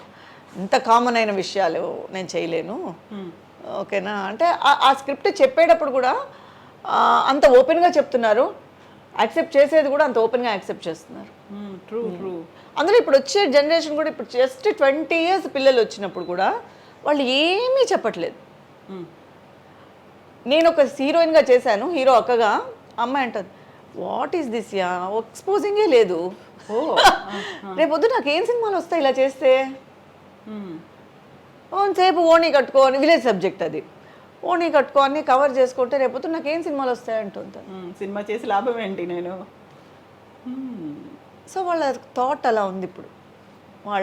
నేను ఎవరైనా మంచి డ్రెస్ ఇస్తే, ఓణీలు అనమాట అమ్మాయికి, అన్ని లంగా ఓణీలు, సో ఎవరైనా సంతోషపడతారు. కానీ నేను హీరోకి అక్కని, తను హీరోయిన్ అనమాట, ఒక విలేజ్ సబ్జెక్ట్, ఎప్పుడు చూసినా అమ్మాయికి ఓణీలు ఇచ్చేవారు. ఓణీలు ఇస్తే ఉంది నా మొహం ఈ సినిమాలో మొత్తం అంతా, నన్ను ఇలా కవర్ చేసి చూపించేస్తే ఎవరు చూస్తారు నన్ను, నాకు నెక్స్ట్ సినిమా ఎలా వస్తుంది అని. అంటే అప్పుడు వాళ్ళ మైండ్ సెట్ చూడండి. అవును, వాళ్ళే కావాలని కోరుకుంటున్నారు కదా. యా, సరే అనుకున్నా, ఎవరికైనా నేనైతే ఆ ప్లేస్లో ఉంటే ఓణి అని కంఫర్ట్గా ఫీల్ అయ్యేదాన్ని. వీళ్ళు ఇప్పుడు సో ఓకే ఇదేనేమో జనరేషన్, ఇప్పుడు ఉండేవాళ్ళు ఇదేనేమో. చాలా మోడల్స్ కూడా యాడ్స్ చేసేటప్పుడు కూడా వాళ్ళు మాట్లాడుకునేదంతా కూడా ఇదే, మనం ఎలాగైనా గోల్కి వెళ్ళాలి. ట్రూ. సో ఇప్పుడు మీరు నిజ జీవితంలో, రియల్ లైఫ్లో నానమ్మ కూడా అయిపోయారు, క్యారెక్టర్స్ ఇంకా అమ్మ దగ్గర ఆగారు. వాట్ ఇఫ్ నానమ్మ క్యారెక్టర్ ఇంకొక 10 years అమ్మగా కానివ్వండి, అర్జెంట్ ఏముంది చెప్పండి, ఇంకా నానమ్మ అయితే అది ఫినిష్డ్ కదా, అంతే, ఇంకేం లేదు, దానిపైన ఇంకేం లేదు కదా. అంతే. అప్పుడు తెల్ల జుట్టు వస్తుంది, ఒక కొప్పు వేసుకోవాలి. ఈ రోజుల్లో అది కూడా లేదు. మీరు విధి చూసారంటే నన్ను అసలు ఫస్ట్ అడిగారు, విధి Part 2కి యమున గారు చేశారు. ఓకే. అదే సో సుమన్ గారు అదే మామూలుగా ఈటీవీలో అడిగారు, మామూలుగా అమ్మమ్మ రోల్ సార్ మీ కంటికి నేను ఎలా కనిపిస్తున్నాను సార్, అంతరంగాల్లో ప్రియాంక రోల్ ఇచ్చిన మీరే ఇలా అప్పుడు అమ్మమ్మగా పిలవచ్చు. లేదమ్మా మీ ఇష్టం, మీరు ఎలా ఉండాలంటే అలా ఉండండి, అమ్మమ్మ అని కూడా పిలవరు మిమ్మల్ని. సార్ ప్లీజ్ సార్, నేను అసలు ఫస్ట్ యాక్సెప్ట్ చేయలేదు. తర్వాత సీరియల్ చూస్తే మీరే చూసుంటారు, యమున గారు కిన్నెర గారు ఇద్దరు చేశారు దాంట్లో. కిన్నెర గారు చేయలేదు, కిన్నెర గారి బదులు నన్ను అడిగారు మామూలుగా, అంటే పార్ట్ 2 తీయడానికి. ఇది యమున గారు నాని నాని అనే పిలిపించారు. ఆ హీరోయిన్స్ కన్నా ఈవిడే ఎంగగా రెడీ అయ్యేవారు. సో వాళ్ళకన్నా ఈవిడ ఎక్కువ రెడీ అయ్యేవారు, ఎంగనగా ఎక్కువ రెడీ అయ్యేవారు. ఎక్కడా తెల్ల జుట్టు లేదు. ఇప్పుడు అవన్నీ ఏం లేదు. ఇప్పుడు మీరు అమ్మైనా అమ్మమ్మైనా there is no grey hair, there is no కళ్ళజోడు. ఇంకా చెప్పాలంటే ఇప్పుడు నేను విల్లీ రోల్ చేయాలంటే భయపడుతున్నాను, మొత్తం నగలు వేసుకొని నుంచోవాలి. సో అమ్మో మొత్తం స్టెప్గా ఇప్పుడు ఎక్కువ నగలు వేసుకొని, లెన్స్ పెట్టుకొని, ల్యాషెస్ పెట్టుకొని, ఆ హైట్ వచ్చి జుట్టు హైట్ ఇంత హైట్ పెట్టేసుకొని, సో మొత్తం ఇప్పుడు మీరు ఎలా ఏం చేయలేదో, చిన్నప్పుడు ఎలా రెడీ అవ్వలేదో అవన్నీ ఇప్పుడు చేసుకోవచ్చు. మదర్ రోల్లో చేసుకోవచ్చు, నానమ్మ రోల్లో చేసుకోవచ్చు, అన్ని రోల్స్లో చేసుకోవచ్చు. సో ఇప్పుడు మీనా కుమారి గారికి ఏదైనా ఒక అవుట్ ఆఫ్ ద బాక్స్ ఆలోచించి ఒక విలన్ రోల్ ఇచ్చారు. నేను ఆల్రెడీ విల్లీగా చేశా, తమిళ్లోనే చేశాను. ఎలా అనిపిస్తుంది? ఆ కళ్ళు తిప్పి తిప్పి తిప్పి తిప్పి ముక్కు మొహం మూతి అంతా తిప్పి తిప్పి తిప్పి కొంతసేపటి కళ్ళ నుంచి నీళ్ళు వచ్చేస్తున్నాయి. కానీ ఏంటంటే మన మొహం విలన్ గా అంత పెద్ద సూట్ అవుదేమో, చెప్పిగా ఇన్నోసెంట్ గా. ఏమా కొంచెం విలన్ అంటే ఏమండి లెన్స్ పెట్టాను, కోపంగా చూస్తా, యాక్టింగ్ పరంగా ఓకే, కానీ ఎక్కడో మీరు పాజిటివ్గానే అనిపిస్తున్నారండి. నెగిటివ్గా వల్గా ఇదిగా అనిపించట్లేదు, మీరు భయంకరంగా అనిపించట్లేదు. ఓ పని చేయండి, మీరు లైట్స్ అన్ని ఎర్రగా వేయండి, అప్పుడు నేనేమన్నా నెగిటివ్గా అనిపిస్తానేమో మీకు. నేను ఇంకేం చేయనంటే ఆ క్యారెక్టర్ బాగా పండింది. అంటే అదేమైందంటే కొంచెం అమ్మ నేను కలిసి విలనిజం అనమాట. మా అమ్మ, నేను అత్తగారిని, మా అమ్మ నేను అనమాట. సో టోటల్గా అది కొంచెం నా ఇందులో పాజిటివ్గా కనిపించాలి బయట అందరికీ. అందరితో ఉన్నప్పుడు ఈవిడ చాలా మంచిది, చాలా సాత్వికురాలు, చాలా ఫ్యామిలీ అంటే చాలా ఇది అని అనిపించాలి. వెనకాల బ్యాక్గ్రౌండ్లో మొత్తం చేసేది ఇది అనమాట. అలాంటి రోల్ కాబట్టి అది సూట్ అయిపోయింది. డైరెక్ట్ విలన్స్ ఉంటారు చూడండి, జీప్ పట్టుకొని వెళ్ళేది, కత్తి పట్టుకొని వెళ్ళేది, గ్యాంగ్ దానికి మన పిలవరేమో కూడా. అసలు మీరు థాట్లో కూడా రారు అసలు. అదే థాట్లో వచ్చినా కూడా వాళ్ళ దగ్గర కథనే మార్చేస్తారేమో తర్వాత, ఒక టెలికాస్ట్ అయిన తర్వాత కూడా అయ్యో ఇవిడ అసలు సూట్ అవ్వలేదు అని. అంటే అలా మనసులో అలా ముద్ర పడిపోయింది. మంచి అమ్మాయి, తర్వాత సాత్వికురాలు, ఏడు బాగా ఒక పండించగలదు, ఎమోషన్స్ బాగా పండించగలదు అనేది అందరి మనసులో అలా పడిపోయింది. సో యూజువల్గానే సినిమాల్లో కంటే కూడా సీరియళ్ళల్లో అత్తగారు క్యారెక్టర్, ఒక విలన్ క్యారెక్టరు అంటే ప్రతిసారి ఒక క్రూయల్గా డైలాగ్స్, ఆ మ్యూజిక్, బ్యాక్గ్రౌండ్లు ఇవన్నీ ఉంటాయి కదా. అనుకునే అంటే ఏళ్ల తరబడి సాగుతూ ఉంటాయి, జీడిపాకం సీరియల్ అంటారు. బట్ నిజ జీవితంలో ఇంత క్రూరంగా ఉంటారు అత్తగారు సినిమాల్లో? సీరియల్ ఉన్నారండి బాబు, క్రూరంగా కూడా ఉన్నారు, లేరని మాత్రం చెప్పలేము. ఇన్నర్గా పాలిటిక్స్ చేసేవాళ్ళు, ఎందుకంటే లేకపోతే రోజుకి ఎన్ని స్టోరీస్ చూడండి. పాజిటివ్, అందరూ పాజిటివ్గా ఉండుంటే అసలు ప్రాబ్లమ్స్ వస్తాయా ఫ్యామిలీస్లో? అవుగా, ఎవరికి తగ్గట్టు వాళ్ళ. సో విలనిజం అనేది ఉంది, కానీ మేబీ చూపించినట్టుగా ఉండకపోవచ్చు. అంటే ఎవరి పాయింట్ ఆఫ్ వ్యూ అనేది ఒకటి ఉంది. వాళ్ళ పాయింట్ ఆఫ్ వ్యూలో వాళ్ళకి అది జరగకపోతే వాళ్ళు విలన్సే. నా పాయింట్ ఆఫ్ వ్యూ ఒకటి ఉంది, నేను అనుకున్నది నేను ఎక్స్పెక్ట్ చేసింది నాకు దొరకకపోతే నాకు అది నెగిటివ్గానే కదా అనిపిస్తుంది. అది నాట్ ఓన్లీ అత్తగారు, కోడలి విషయంలో కూడా అంతేగా. తను ఒక ఎక్స్పెక్టేషన్ ఉంటుంది, అది జరగకపోతే తనకి వాళ్ళని చూస్తే వీళ్ళకి నచ్చదు, వీళ్ళని చూస్తే వాళ్ళకి నచ్చదు. ఇది క్వైట్ నార్మల్. ఇదంతా ఇప్పుడు తమిళ్లో కావచ్చు, తమిళ్లో తీసిన సీరియల్స్ని రీమేక్ చేశారు, తెలుగులో వచ్చాయి, ఇవన్నీ ఓకే. మలయాళంలో కూడా ఇలాంటి విలన్ రోల్లో అత్తగారులు ఉంటారా? అంటే అలా ఒకప్పుడు తక్కువగా ఉండేది, ఇప్పుడు అన్ని పాన్ ఇండియా లాగా పాన్ ఛానల్స్ కదా, అక్కడ కూడా ఈ వాసనలో కూడా మొత్తం నార్త్ కల్చర్ వచ్చేసింది మొత్తం. ఒకప్పుడు అయితే మలయాళం సినిమాలు ఎంత న్యాచురల్గా ఉండేదంటే, మేము అలాగే నేను స్నానం చేసి రెడీ అయ్యి అలాగే వెళ్ళిపోయేదాన్ని, పెద్ద మేకప్లంతా ఉండేది కాదు. నేను ఎలా ఉన్నాను as it is, just costume వేసుకొని వెళ్ళిపోయేదాన్ని, మేకప్ ఉండేది కాదు. ఓన్లీ కథలోనే స్ట్రాంగ్నెస్ ఉండేది. నాకు మేకప్ గురించి కూడా పెద్ద అవగాహన ఉండేది కాదు. అలా షై షాడోలు అలా వేసుకోవాలి, ఇలా వేసుకోవాలి, హీరోయిన్గానే చాలామంది వేసుకునేవారు. కానీ వాళ్ళు ఏమన్నారు, నువ్వు రెడీ అయ్యి స్నానం చేసి కాస్ట్యూమ్ వేసుకొని వచ్చేయి, ఇంకేం చేయొద్దు అనేవారు. నువ్వు కళ్ళకు కూడా రాసుకోవద్దు, కళ్ళ కాటికి కూడా పెట్టుకోవద్దు, కావాలంటే మేమే చెప్తాం అని చెప్పి అంత న్యాచురల్గా ఉండేవి స్టోరీస్. కానీ తమిళ్లో కూడా అలాగే ఉండేది, అంత న్యాచురల్గా ఉండేది.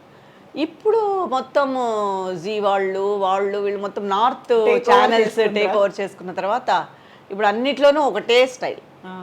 అదే గ్లామరు కానీ ఇంకా తమిళ్లో కొంచెం యాక్టివిటీస్ ఉన్నాయి. నాకు తెలిసి ఇప్పుడు నేను చేసే సీరియల్లో ఎక్కువ యాక్టివిటీస్ చేస్తూనే ఉంటాం. ఇంట్లో వంట అంటే Okay. ఒక్కొక్కళ్ళు ఒక్కొక్క పనిలో ఉంటారు.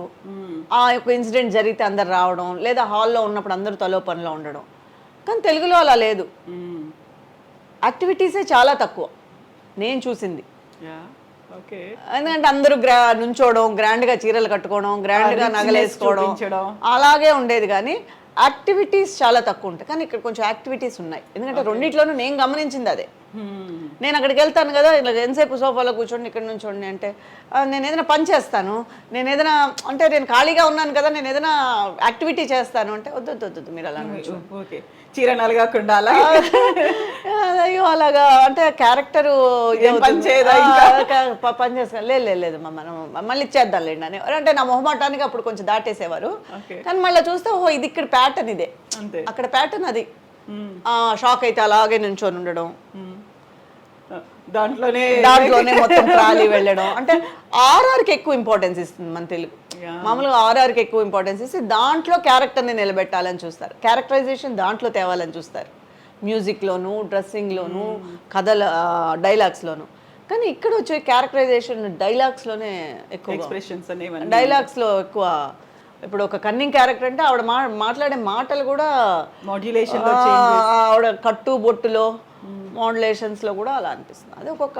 ఇంకోటి ఏంటంటే వాళ్ళు చెప్పే రీజన్ కూడా అన్ని కథలు అయిపోయాయండి, ఆ టైప్ అంతా అయిపోయింది, రిపీటెడ్గా అదే ఇక్కడ చూపిస్తాము. ఇప్పుడు మనకి ఏదైనా ఇప్పుడు ఒక సీరియల్ చూడాలి అంటే నగలు, చీరలు, వీటి మీద ఇంట్రెస్ట్తోనే పిల్లలు చూస్తున్నారు. మీరు ఏడుస్తున్నారా, అత్తగారు మిమ్మల్ని కొట్టిందా, ఎందుకంటే వాళ్ళ నిజ జీవితంలో కూడా అవే అనుభవిస్తున్నారు. సో వాళ్ళు మళ్ళీ స్క్రీన్ మీద ఇదే చూడడానికి ఇష్టపడట్లేదు. సో సంథింగ్ ఆ టైప్ ఆఫ్ స్టోరీస్ అన్నీ అయిపోయాయి. ఎందుకంటే 20 years అయిపోయింది సీరియల్ స్టార్ట్ అయ్యి, రాని స్టోరీ లేదు. బట్ ఇప్పుడు మేము ఇంకొంచెం కలర్ఫుల్గా చూపించాలంటే గ్రాండినెస్సే చూపించాలి అని వాళ్ళు రీజన్ చెప్పినప్పుడు అది కరెక్టేనేమో యాక్సెప్ట్ చేయాలంతే. సో నగలు, చీరలు అనుకున్నప్పుడు మీనా కుమారి గారి సెలెక్షన్స్, నగలు, చీరలు అన్నీ వాళ్ళే ఇస్తారా? ఆ తర్వాత ఏం చేస్తారు వాటన్నిటిని? లేదండి, ఇప్పుడు యాక్చువల్గా మాకు విలేజ్ ఉంది కదా, చాలా మంది చీరలు అడుగుతూ ఉంటారు వర్కర్స్. ఇంకోటి ఏంటంటే నేను చేసినవన్నీ సాఫ్ట్ క్యారెక్టర్ కాబట్టి నాకు పెద్ద పెద్ద చీరలు ఏమి ఉండేవి కాదు. సిల్క్ చీరలు, ఇప్పుడు సిల్క్ మానేసాయి, ఇప్పుడు అంతా అమ్మరోల్ కాబట్టి కాటన్స్ అడుగుతున్నారు. సో కాటన్ కడుతున్నాము. ఎప్పుడైనా బయటకు వెళ్తే పర్సనల్ శారీస్ ఉంటాయి. సో మ్యాక్సిమం నాకు నగలు, చీరలు అనేవి చాలా తక్కువ. నేను చేసిన రోల్స్ అన్నీ సాధు రోల్స్ కాబట్టి ఏదో కొంచెం నల్లపూసలు, ఏదో చిన్న స్టడ్స్ అలాంటివి ఉండేది. కానీ ఇప్పుడు మనం అదే తెలుగుకి వెళ్ళినప్పుడు భార్య ఇవన్నీ చేసినప్పుడు ఫంక్షన్స్, మన ఛానల్ ఫంక్షన్స్ అలాంటి అన్నప్పుడు నాకు ఇస్తాము, అందరికీ ఇస్తూ ఉంటాము. చీరలు అయితే ఆల్మోస్ట్ పంచిపెట్టేస్తాం. ఏం చేస్తాం, ఇప్పుడంతా ఆన్లైన్లోనే 100 రూపాయలకి 5 చీరలు వస్తుంటే అలా అయిపోయింది కదా ఇప్పుడు టోటల్గా. ఇప్పుడు బట్టకు విలువ పోయింది. ఒకప్పుడు బట్టకి అనేది విలువ ఎక్కువ ఉండేది. ఇప్పుడు మీరు మంచిది ఇచ్చినా కూడా వాళ్ళు ఆన్లైన్లో, మా వంట మనిషి అంతేందుకు మా వంట మనిషి ఆన్లైన్లోనే బుక్ చేసుకుంటుంది.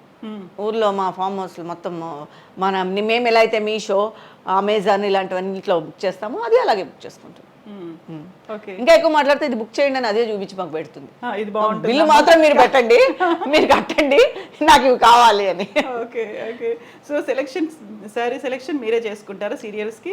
వాళ్ళే చేస్తారు? లేదు, మా చాయిస్. అంటే క్యారెక్టర్ చెప్తారు కాబట్టి మా ఫిజిక్ ఏది బాగుంటుందో మేము సెలెక్ట్ చేసుకుంటేనే కరెక్ట్. కొన్ని వాళ్ళు ఇచ్చేవాళ్ళు శారీస్, అలాంటప్పుడు ఒక్కొక్కసారి ఏమనిపించేది అంటే వాళ్ళు ఇచ్చిన మెటీరియల్స్ మనకు సూట్ అవ్వదు. కొన్ని బాగుంటాయి, వాళ్ళు ఇచ్చి బాగుంటాయి కనుక వాళ్ళవి కంటిన్యూ చేస్తాము. ఒకవేళ బాగాలేదు అనిపించినప్పుడు మేము సెలెక్ట్ చేస్తాం. ఓకే.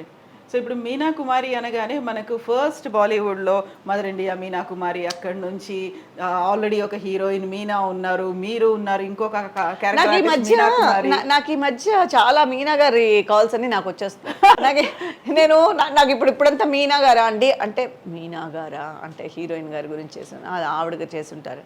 నేను మీకు పిక్ పంపిస్తాను, తర్వాత ఫోన్ చేయండి మీకు అని చెప్పేదాన్ని. నేను ఫస్ట్ పిక్ పంపిస్తాను మీకు. అప్పటి వరకు నేను ప్రొఫైల్ ఫోటో పెట్టలేదు.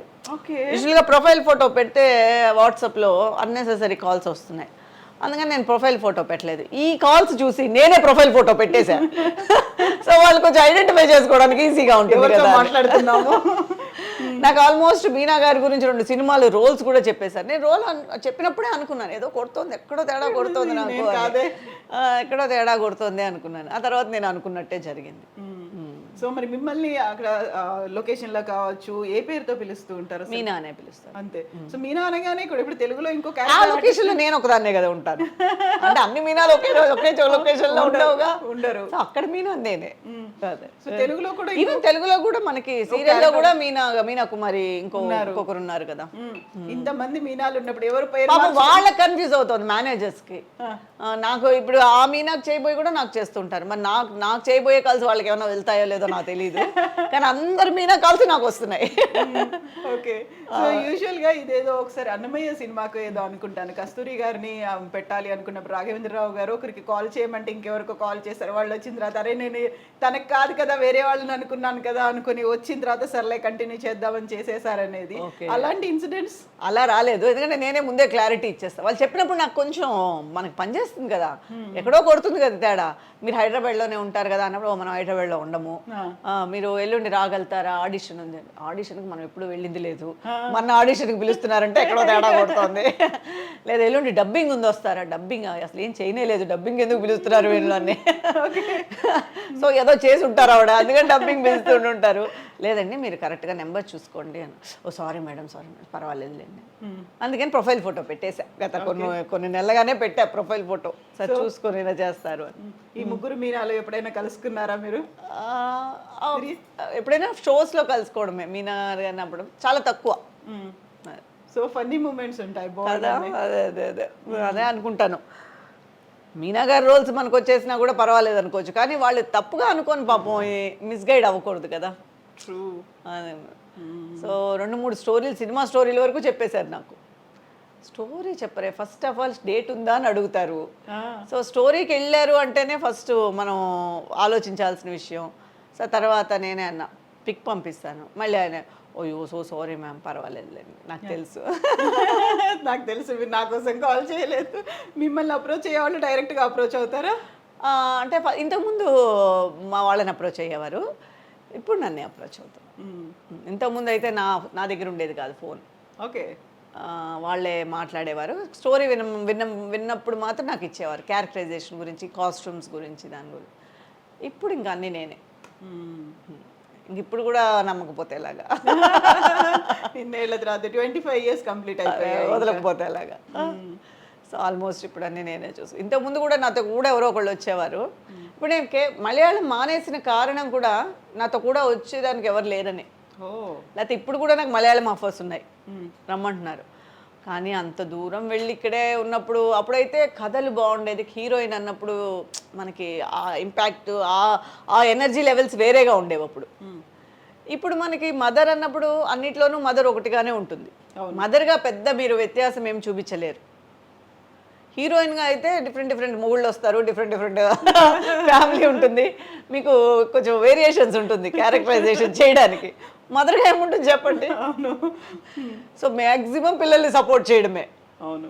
లేదా సఫర్ అవ్వడం, పిల్లలతో ఒకటి సఫర్ అవ్వడం, లేదా పిల్లలకి సపోర్ట్ చేయడం, ఈ రెండే మదర్ రోల్స్.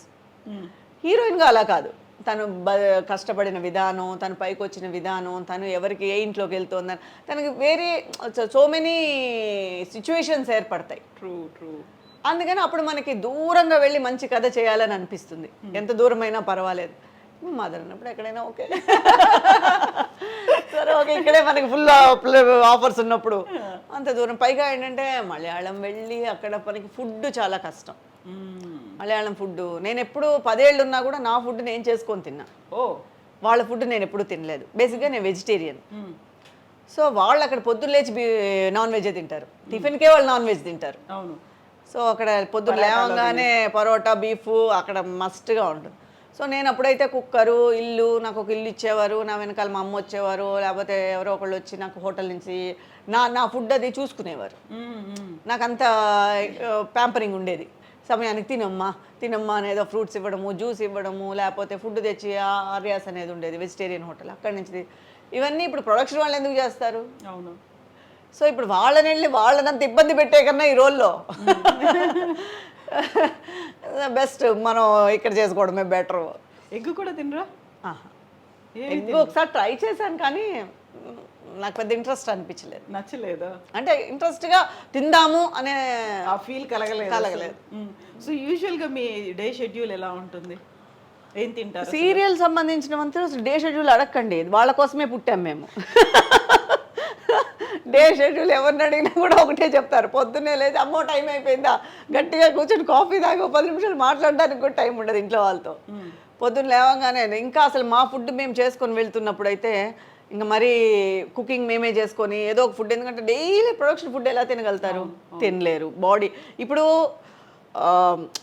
మనకి మెటబాలిజంగా బాడీ మారిపోయినా కూడా ఫుడ్ వల్ల మారిపోతుంది అని దాని మీద వేసేస్తాం. ట్రూ. సో ఒకవేళ అక్కడ మనకు ఫుడ్ పడలేదు, ఒకప్పుడు పడిన ఫుడ్డే, ఒకప్పుడు తిన్న ఫుడ్డే ఇప్పుడు మనకు పడట్లేదు, ఎందుకంటే మన కండిషన్స్ మారిపోయాయి కాబట్టి. అందుకని పొద్దున్న లేచి పిల్లల్లాగా వంట వండుకొని క్యారియర్ కట్టుకొని పొద్దున్న 7:30కంతా ఇక్కడ బయలుదేరితే అక్కడ 8:30కంతా షార్ట్ తీయాలని వాళ్ళు ప్రెషర్గా ఫీల్ అవుతూ ఉంటే మేము గబగబా రెడీ అయ్యి ఆల్మోస్ట్ ఇంక రాత్రి అమ్మయ్య వదిలేరా అనేటట్టు వరకు వాళ్ళ ముందే కూర్చొని వాళ్ళ అంతే రొటీన్ లైఫ్ అదే.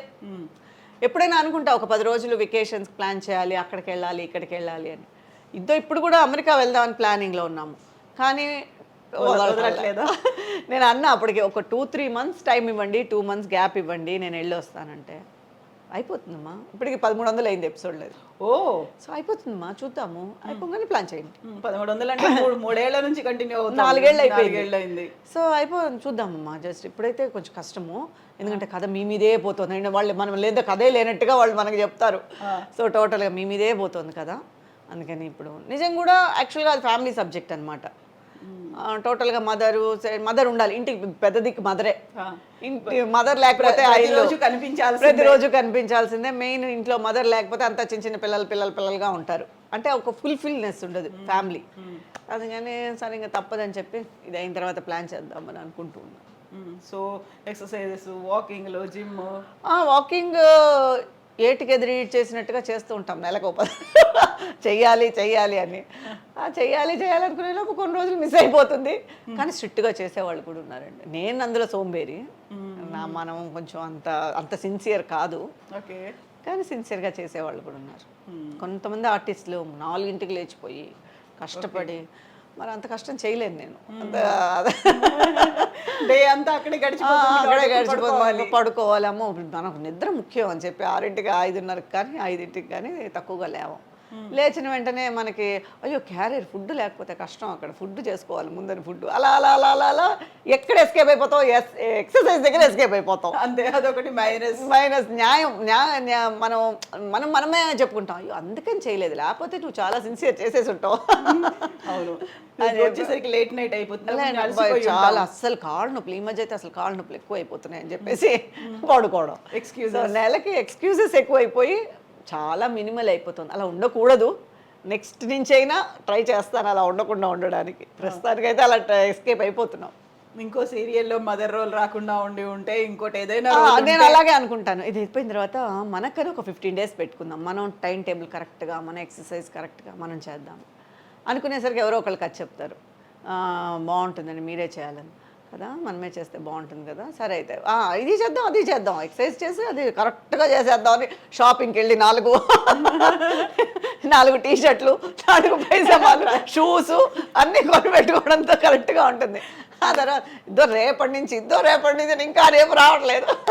న్యూ ఇయర్ రిజల్యూషన్స్ పెట్టుకున్నట్టు అన్నీ అలా ఉందనమాట. అన్నీ అలా కాదు, చూస్తూ ఉంటాయి నన్ను అల్మార్లోంచి అన్నీ, ఎప్పుడు వెళ్తావు, ఇంకా నీవు చెప్పుకుంటున్నావా అని తిడతారు చాలామంది. ఏంటి నువ్వు అసలు మెయింటైన్ చేయట్లేదు, అందుకే చూడు నీకు మదర్ రోల్ వచ్చేసింది, నీ ఏజ్ వాళ్ళు ఇంకా నువ్వు హీరోయిన్గానే చేస్తున్నారు, నువ్వు అసలు మెయింటైన్ చేయవు అది ఇది అని.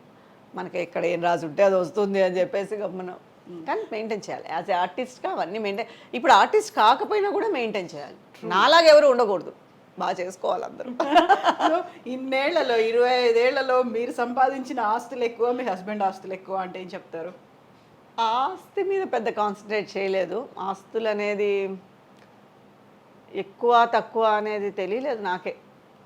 ఆస్తి అనేది అంటే బాబు చదువుకున్నాడు కదా, డాక్టర్ చేశాం కదా, కొంచెం ఆస్తులు కరిగాయి. ఓకే. ఆబ్వియస్గా కరుగుతాయి డాక్టర్ అంటే.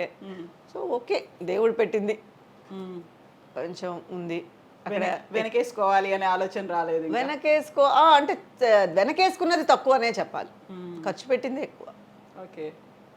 పెద్దగా వెనకేసేసుకొని పెద్దగా కోట్లు సంపాదించేసింది కాదు, కానీ okay, not bad, not dependent. Okay. Okay. So యూజువల్గా మీనా కుమారి గారు అనగానే నటి సౌందర్య, సహజ నటి, అలాగే అందంగా ఉంటారు, మీలాగే ఎక్స్పోజింగ్, మిగతా వాటన్నిటికీ no no no no no అని చెప్పినటువంటి తనని రీప్లేస్ చేస్తారు అనేటువంటి ఒక ఫీల్ కూడా కనిపించింది కదా? అవునండి, నాకు సౌందర్య గారు అంటే ఎందుకంటే జయమన్నదేరాలో ఆవిడే హీరోయిన్. నాకు కాంబినేషన్ రాలేదు, కానీ మేము సెట్లో కలిసాం, తర్వాత ఫంక్షన్లో కలిసాం. 175 days ఫంక్షన్ జరిగింది తిరుపతిలో, అప్పుడు కలిసాం. నాకు ఆవిడంటే చాలా ఇష్టం. అంటే ఎంత నిజంగా మనం అనుకున్నట్టు మన లైఫ్ కుదరడం అనేది ఎంత కష్టమైన విషయం, అది ఈ ఫీల్డ్లో. అలా ఒక హీరోయిన్గా ఒక వెలుగు వెలిగారు అంటే నిజంగా ఆవిడ పోయినప్పుడు నాకు చాలా బాధ వేసింది. నేను అప్పుడు ఏవిఎం షూట్లో ఉన్నాను, అసలు నమ్మలేదు. లిటరల్గా ఏదో ఒక అక్కనో లేకపోతే ఎవరో క్లోజ్ ఇంట్లో వాళ్ళని కోల్పోయినట్టుగా కళ్ళలోంచి అలా ఆటోమేటిక్గా బాధ వచ్చేస్తూనే ఉండింది. ఇప్పుడు కూడా అసలు తలుచుకుంటే చాలా బాధ వేస్తుంది. ఎందుకంటే అలాంటి ఎవ్వరికి రాకూడదండి ఆ పరిస్థితి, మాత్రం ఏ ఆర్టిస్ట్కి రాకూడదు. నిజంగా ఎంతో కష్టపడితే కానీ ఆ పొజిషన్ రాదు. ట్రూ కదా, టోటల్గా. అలాంటప్పుడు ఆ పొజిషన్ని అంత తక్కువగా ఇది చేయడం అనేది చాలా కష్టమైన, బాధాకరమైన విషయం. ఏ హీరోయిన్కి కానీ ఏ ఆర్టిస్ట్కి కానీ మామూలుగా ఎవరికి రాకూడదు, కానీ అంత కష్టపడి అంత ఉన్నత స్థాయికి వెళ్ళి ఆవిడలాగా అలాగే శ్రీదేవి గారి మరణం, సో ఈ రెండు డైజెస్ట్ అవ్వని విషయాలండి. సో టోటల్గా సౌందర్య గారిది అయితే మరీ దారుణం. ఆవిడ ఎంత పీక్లో ఉన్నారండి అప్పుడు, ఎంత అసలు కొంచెం కూడా చాలా బాధేసింది. అందులో అలా హెలికాప్టర్ క్రాష్ అయింది, అందులో నమ్మలేదండి అసలు. నిజం చెప్తున్నారా అబద్ధం చెప్తున్నారా అని చెప్పేసి తర్వాత నిజం అన్న తర్వాత అదే అనుకున్నా, ఒక ఆర్టిస్ట్గా అనుకున్నా. మనము ఒక ఆర్టిస్ట్ కదా, అప్పుడు ఎంత అప్పుడే పెళ్లి చేసుకొని, సో ఒక లైఫ్ అనేది అప్పుడే స్టార్ట్ చేస్తున్నారు. ఎన్ని ఆశలు ఉంటాయి. అట్లా ఆవిడ చాలా నచ్చిన హీరోయిన్, ఆవిడ మరణం అనేది కూడా అసలు జీర్ణించుకోలేము. అందుకే ఈ రోజు కూడా ఆవిడ స్క్రీన్ మీద వచ్చిందంటే బాధేస్తుంది. అయ్యో మంచి ఆర్టిస్ట్, అయ్యో ఎన్ని ఆశలతో ఉండుంటారో, అసలు అలా పోయినప్పుడు ఆవిడ ఫీలింగ్ ఎలా ఉంటుందో అని బాధేస్తుంది. ఆ ఏజ్లో పోవాల్సింది కాదు అసలు. చాలా అసలు ఎంతో లక్కీ, ఎంత అదృష్టం ఉంటుందో అంత దురదృష్టం కూడా ఆవిడ అలా వెంటాడిందేమో అనిపిస్తుంది. ట్రూ కదా, ఎంత అదృష్టం వచ్చిందో అంత దురదృష్టమో ఆవిడ వెంటనే అలా సెకండ్ హాఫ్ అనేది అలా కొట్టేసింది. ఇంకా బాగుందాము, ఇంకా అన్ని లైఫ్లో అన్నీ సెటిల్ అవుదాము అనేటప్పుడు అక్క చెల్లో, అక్క తమ్ముడో, అన్న చెల్లో మరి తెలియదు, ఇద్దరు ఒకేసారే కదా, చాలా కష్టమైన విషయం. సో మిమ్మల్ని కూడా అలా సౌందర్య లాగా అనుకునేవాళ్ళు కదా? అవునండి, ఫస్ట్ సావిత్రి గారితో కూడా నన్ను కంపేర్ చేసేవారు. నాకు చాలా ఆనందం వేసేది. నటన ఉందో లేదో నాకు తెలియదు, కానీ ఆ రోల్స్, ఫ్యామిలీ రోల్స్ నేను చేసేటప్పుడు కూడా చాలామంది నన్ను తమిళ్లో కూడా సావిత్రి గారితో కంపేర్ చేసి, నీకు అలాంటి రోల్స్ వస్తాయి, నువ్వు అంత బాగా చేసావంటే అలా ఉంటావు, నువ్వు అలా కొంచెం ఫిజిక్ కూడా నీది అలాగే ఉంటుంది, బొద్దుగా ఉంటారు అలా అనేవారు. తర్వాత సౌందర్య గారు కూడా అలాంటి రోల్స్ చేసేటప్పుడు డెఫినెట్గా అవన్నీ ఒక ప్లస్ పాయింట్సే కదా మనకి, మంచి ఒక పాజిటివ్ వైబ్స్. సో టోటల్గా అవి చెప్పేటప్పుడు మనం ఏదో సక్సెస్ అయిపోయాము అన్న ఫీల్ కలిగిస్తూ ఉంటుంది లైఫ్కి. అండ్ మీనా కుమారి గారు ఎంత యాక్టింగ్ ఎలా చేస్తారో అంతే బాగా. ఒక్క నిమిషం, నాకు నిజంగానే ఆవిడ గురించి తలుచుకుంటే బాధ వస్తుంది. అవును అసలు టోటల్గా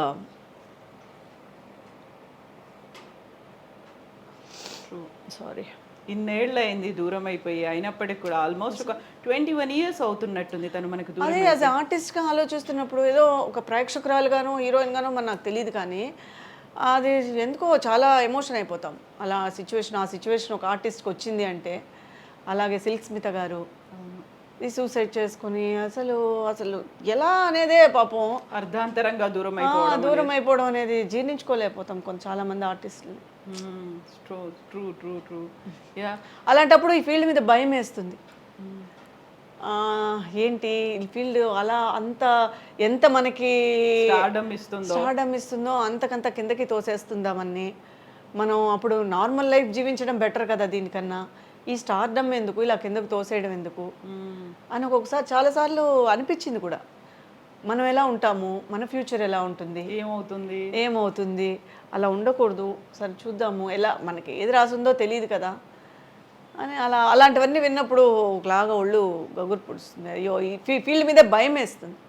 ట్రూ బట్ మన చేతుల్లో ఏమీ లేదు, ఎలా రాసి పెట్టుందో అనేటువంటిది. అది నా లైఫ్ బట్టే నేను అర్థం చేసుకున్నా. సో మన చేతిలో అనేది ఏం లేదు, ఇట్స్ ఫేట్. నువ్వు రావాలని ఉంది, చేయాలని ఉంది, నీ లైఫ్ ఇందులో సెటిల్ అవ్వాలని ఉంది, నువ్వు నీ ట్రావెలింగ్ ఇలా జరగాలని ఉంది, జరిగింది.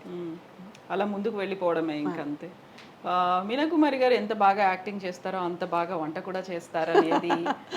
వంట అనేది అంత పెద్ద వంట అని కాదు, ఎందుకంటే అదే చెప్తున్నాను కదా, ఇప్పుడు మా ఫుడ్ మేము తీసుకెళ్ళడము, పెద్ద కుక్ కాకపోయినా ఓకే ఈటబుల్. నాకు ఇంట్లో వాళ్ళకి నేనే చేసి పెడతాను. మా ఇంట్లో మా అత్తయ్య గారు ఉన్నంత వరకు కుక్ ఉండేది ఈ మధ్య. సో ఎక్కువ నేను చేసుకున్నదే నేను ఇంట్రెస్ట్ చూపిస్తాను. ఎప్పుడు చేసి పెడతారు? మీరు ఎప్పుడు వస్తే అప్పుడు. ఓకే, మీరు ఎప్పుడు నెక్స్ట్ సెకండ్ సండే రండి, చేసేసుకుందాం. తప్పకుండా సెకండ్ సండే. కానీ నేను చేసిందే మీరు తినాలి. మీరు అడిగింది నేను మీరు ఎగ్ కూడా ఉండదంటే తర్వాత కానీ మీకు నచ్చుతుంది. చాలా మందికి అక్కడికి వెళ్తే ఒక ముక్క కూడా ఉండదు. పప్పు అన్నం ఓకే. మమ్మల్ని సీరియల్స్లోను సెట్లో నన్ను ఏడిపిస్తారు. పెరుగన్నం తినే నువ్వు ఇలా ఉంటావా, ఇంత బాగుంటావా, పెరుగన్నం తినే ఇలా. పెరుగన్నం ఏం కాదు, మిగతా కూడా తింటాను. ఓ పప్పు నెయ్యి తింటావేమో నువ్వు ఎక్కువ, అందుకే ఇలా ఉంటావు. ఎస్ మీనా కుమారి గారు, థ్యాంక్ యూ సో మచ్ అండి. ఎప్పుడు మీరు ఇలాగే నవ్వుతూ ఉండండి, అందరినీ అలరించండి, అమ్మగా ఆదరించండి, ఇలాగే కీప్ గోయింగ్. నేను చాలా ఓపెన్గా మాట్లాడాను. సంథింగ్ ప్రేక్షకులు కొన్ని నచ్చచ్చు, కొన్ని నచ్చకపోవచ్చు. So thank you so much. మీరు చాలా రోజులుగా మీ ఛానల్లో నేను మాట్లాడాలని అనుకుంటూ ఉన్నాను.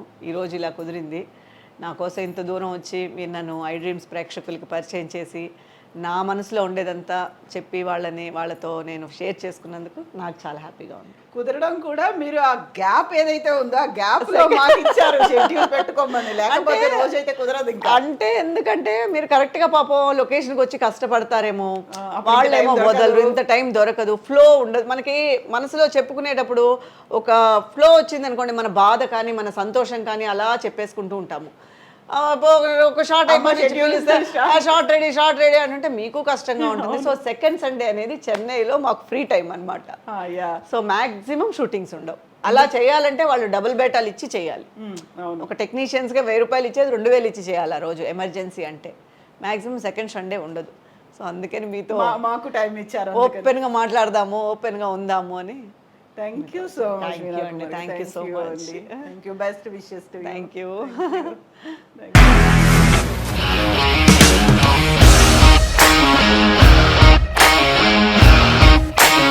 ఇండస్ట్రీలో కమిట్మెంట్ ఇష్యూస్ వస్తే నీకు కూడా వచ్చినట్టు? మార్నింగ్ తీసుకెళ్ళాలంటే కొట్టి పడేస్తారు.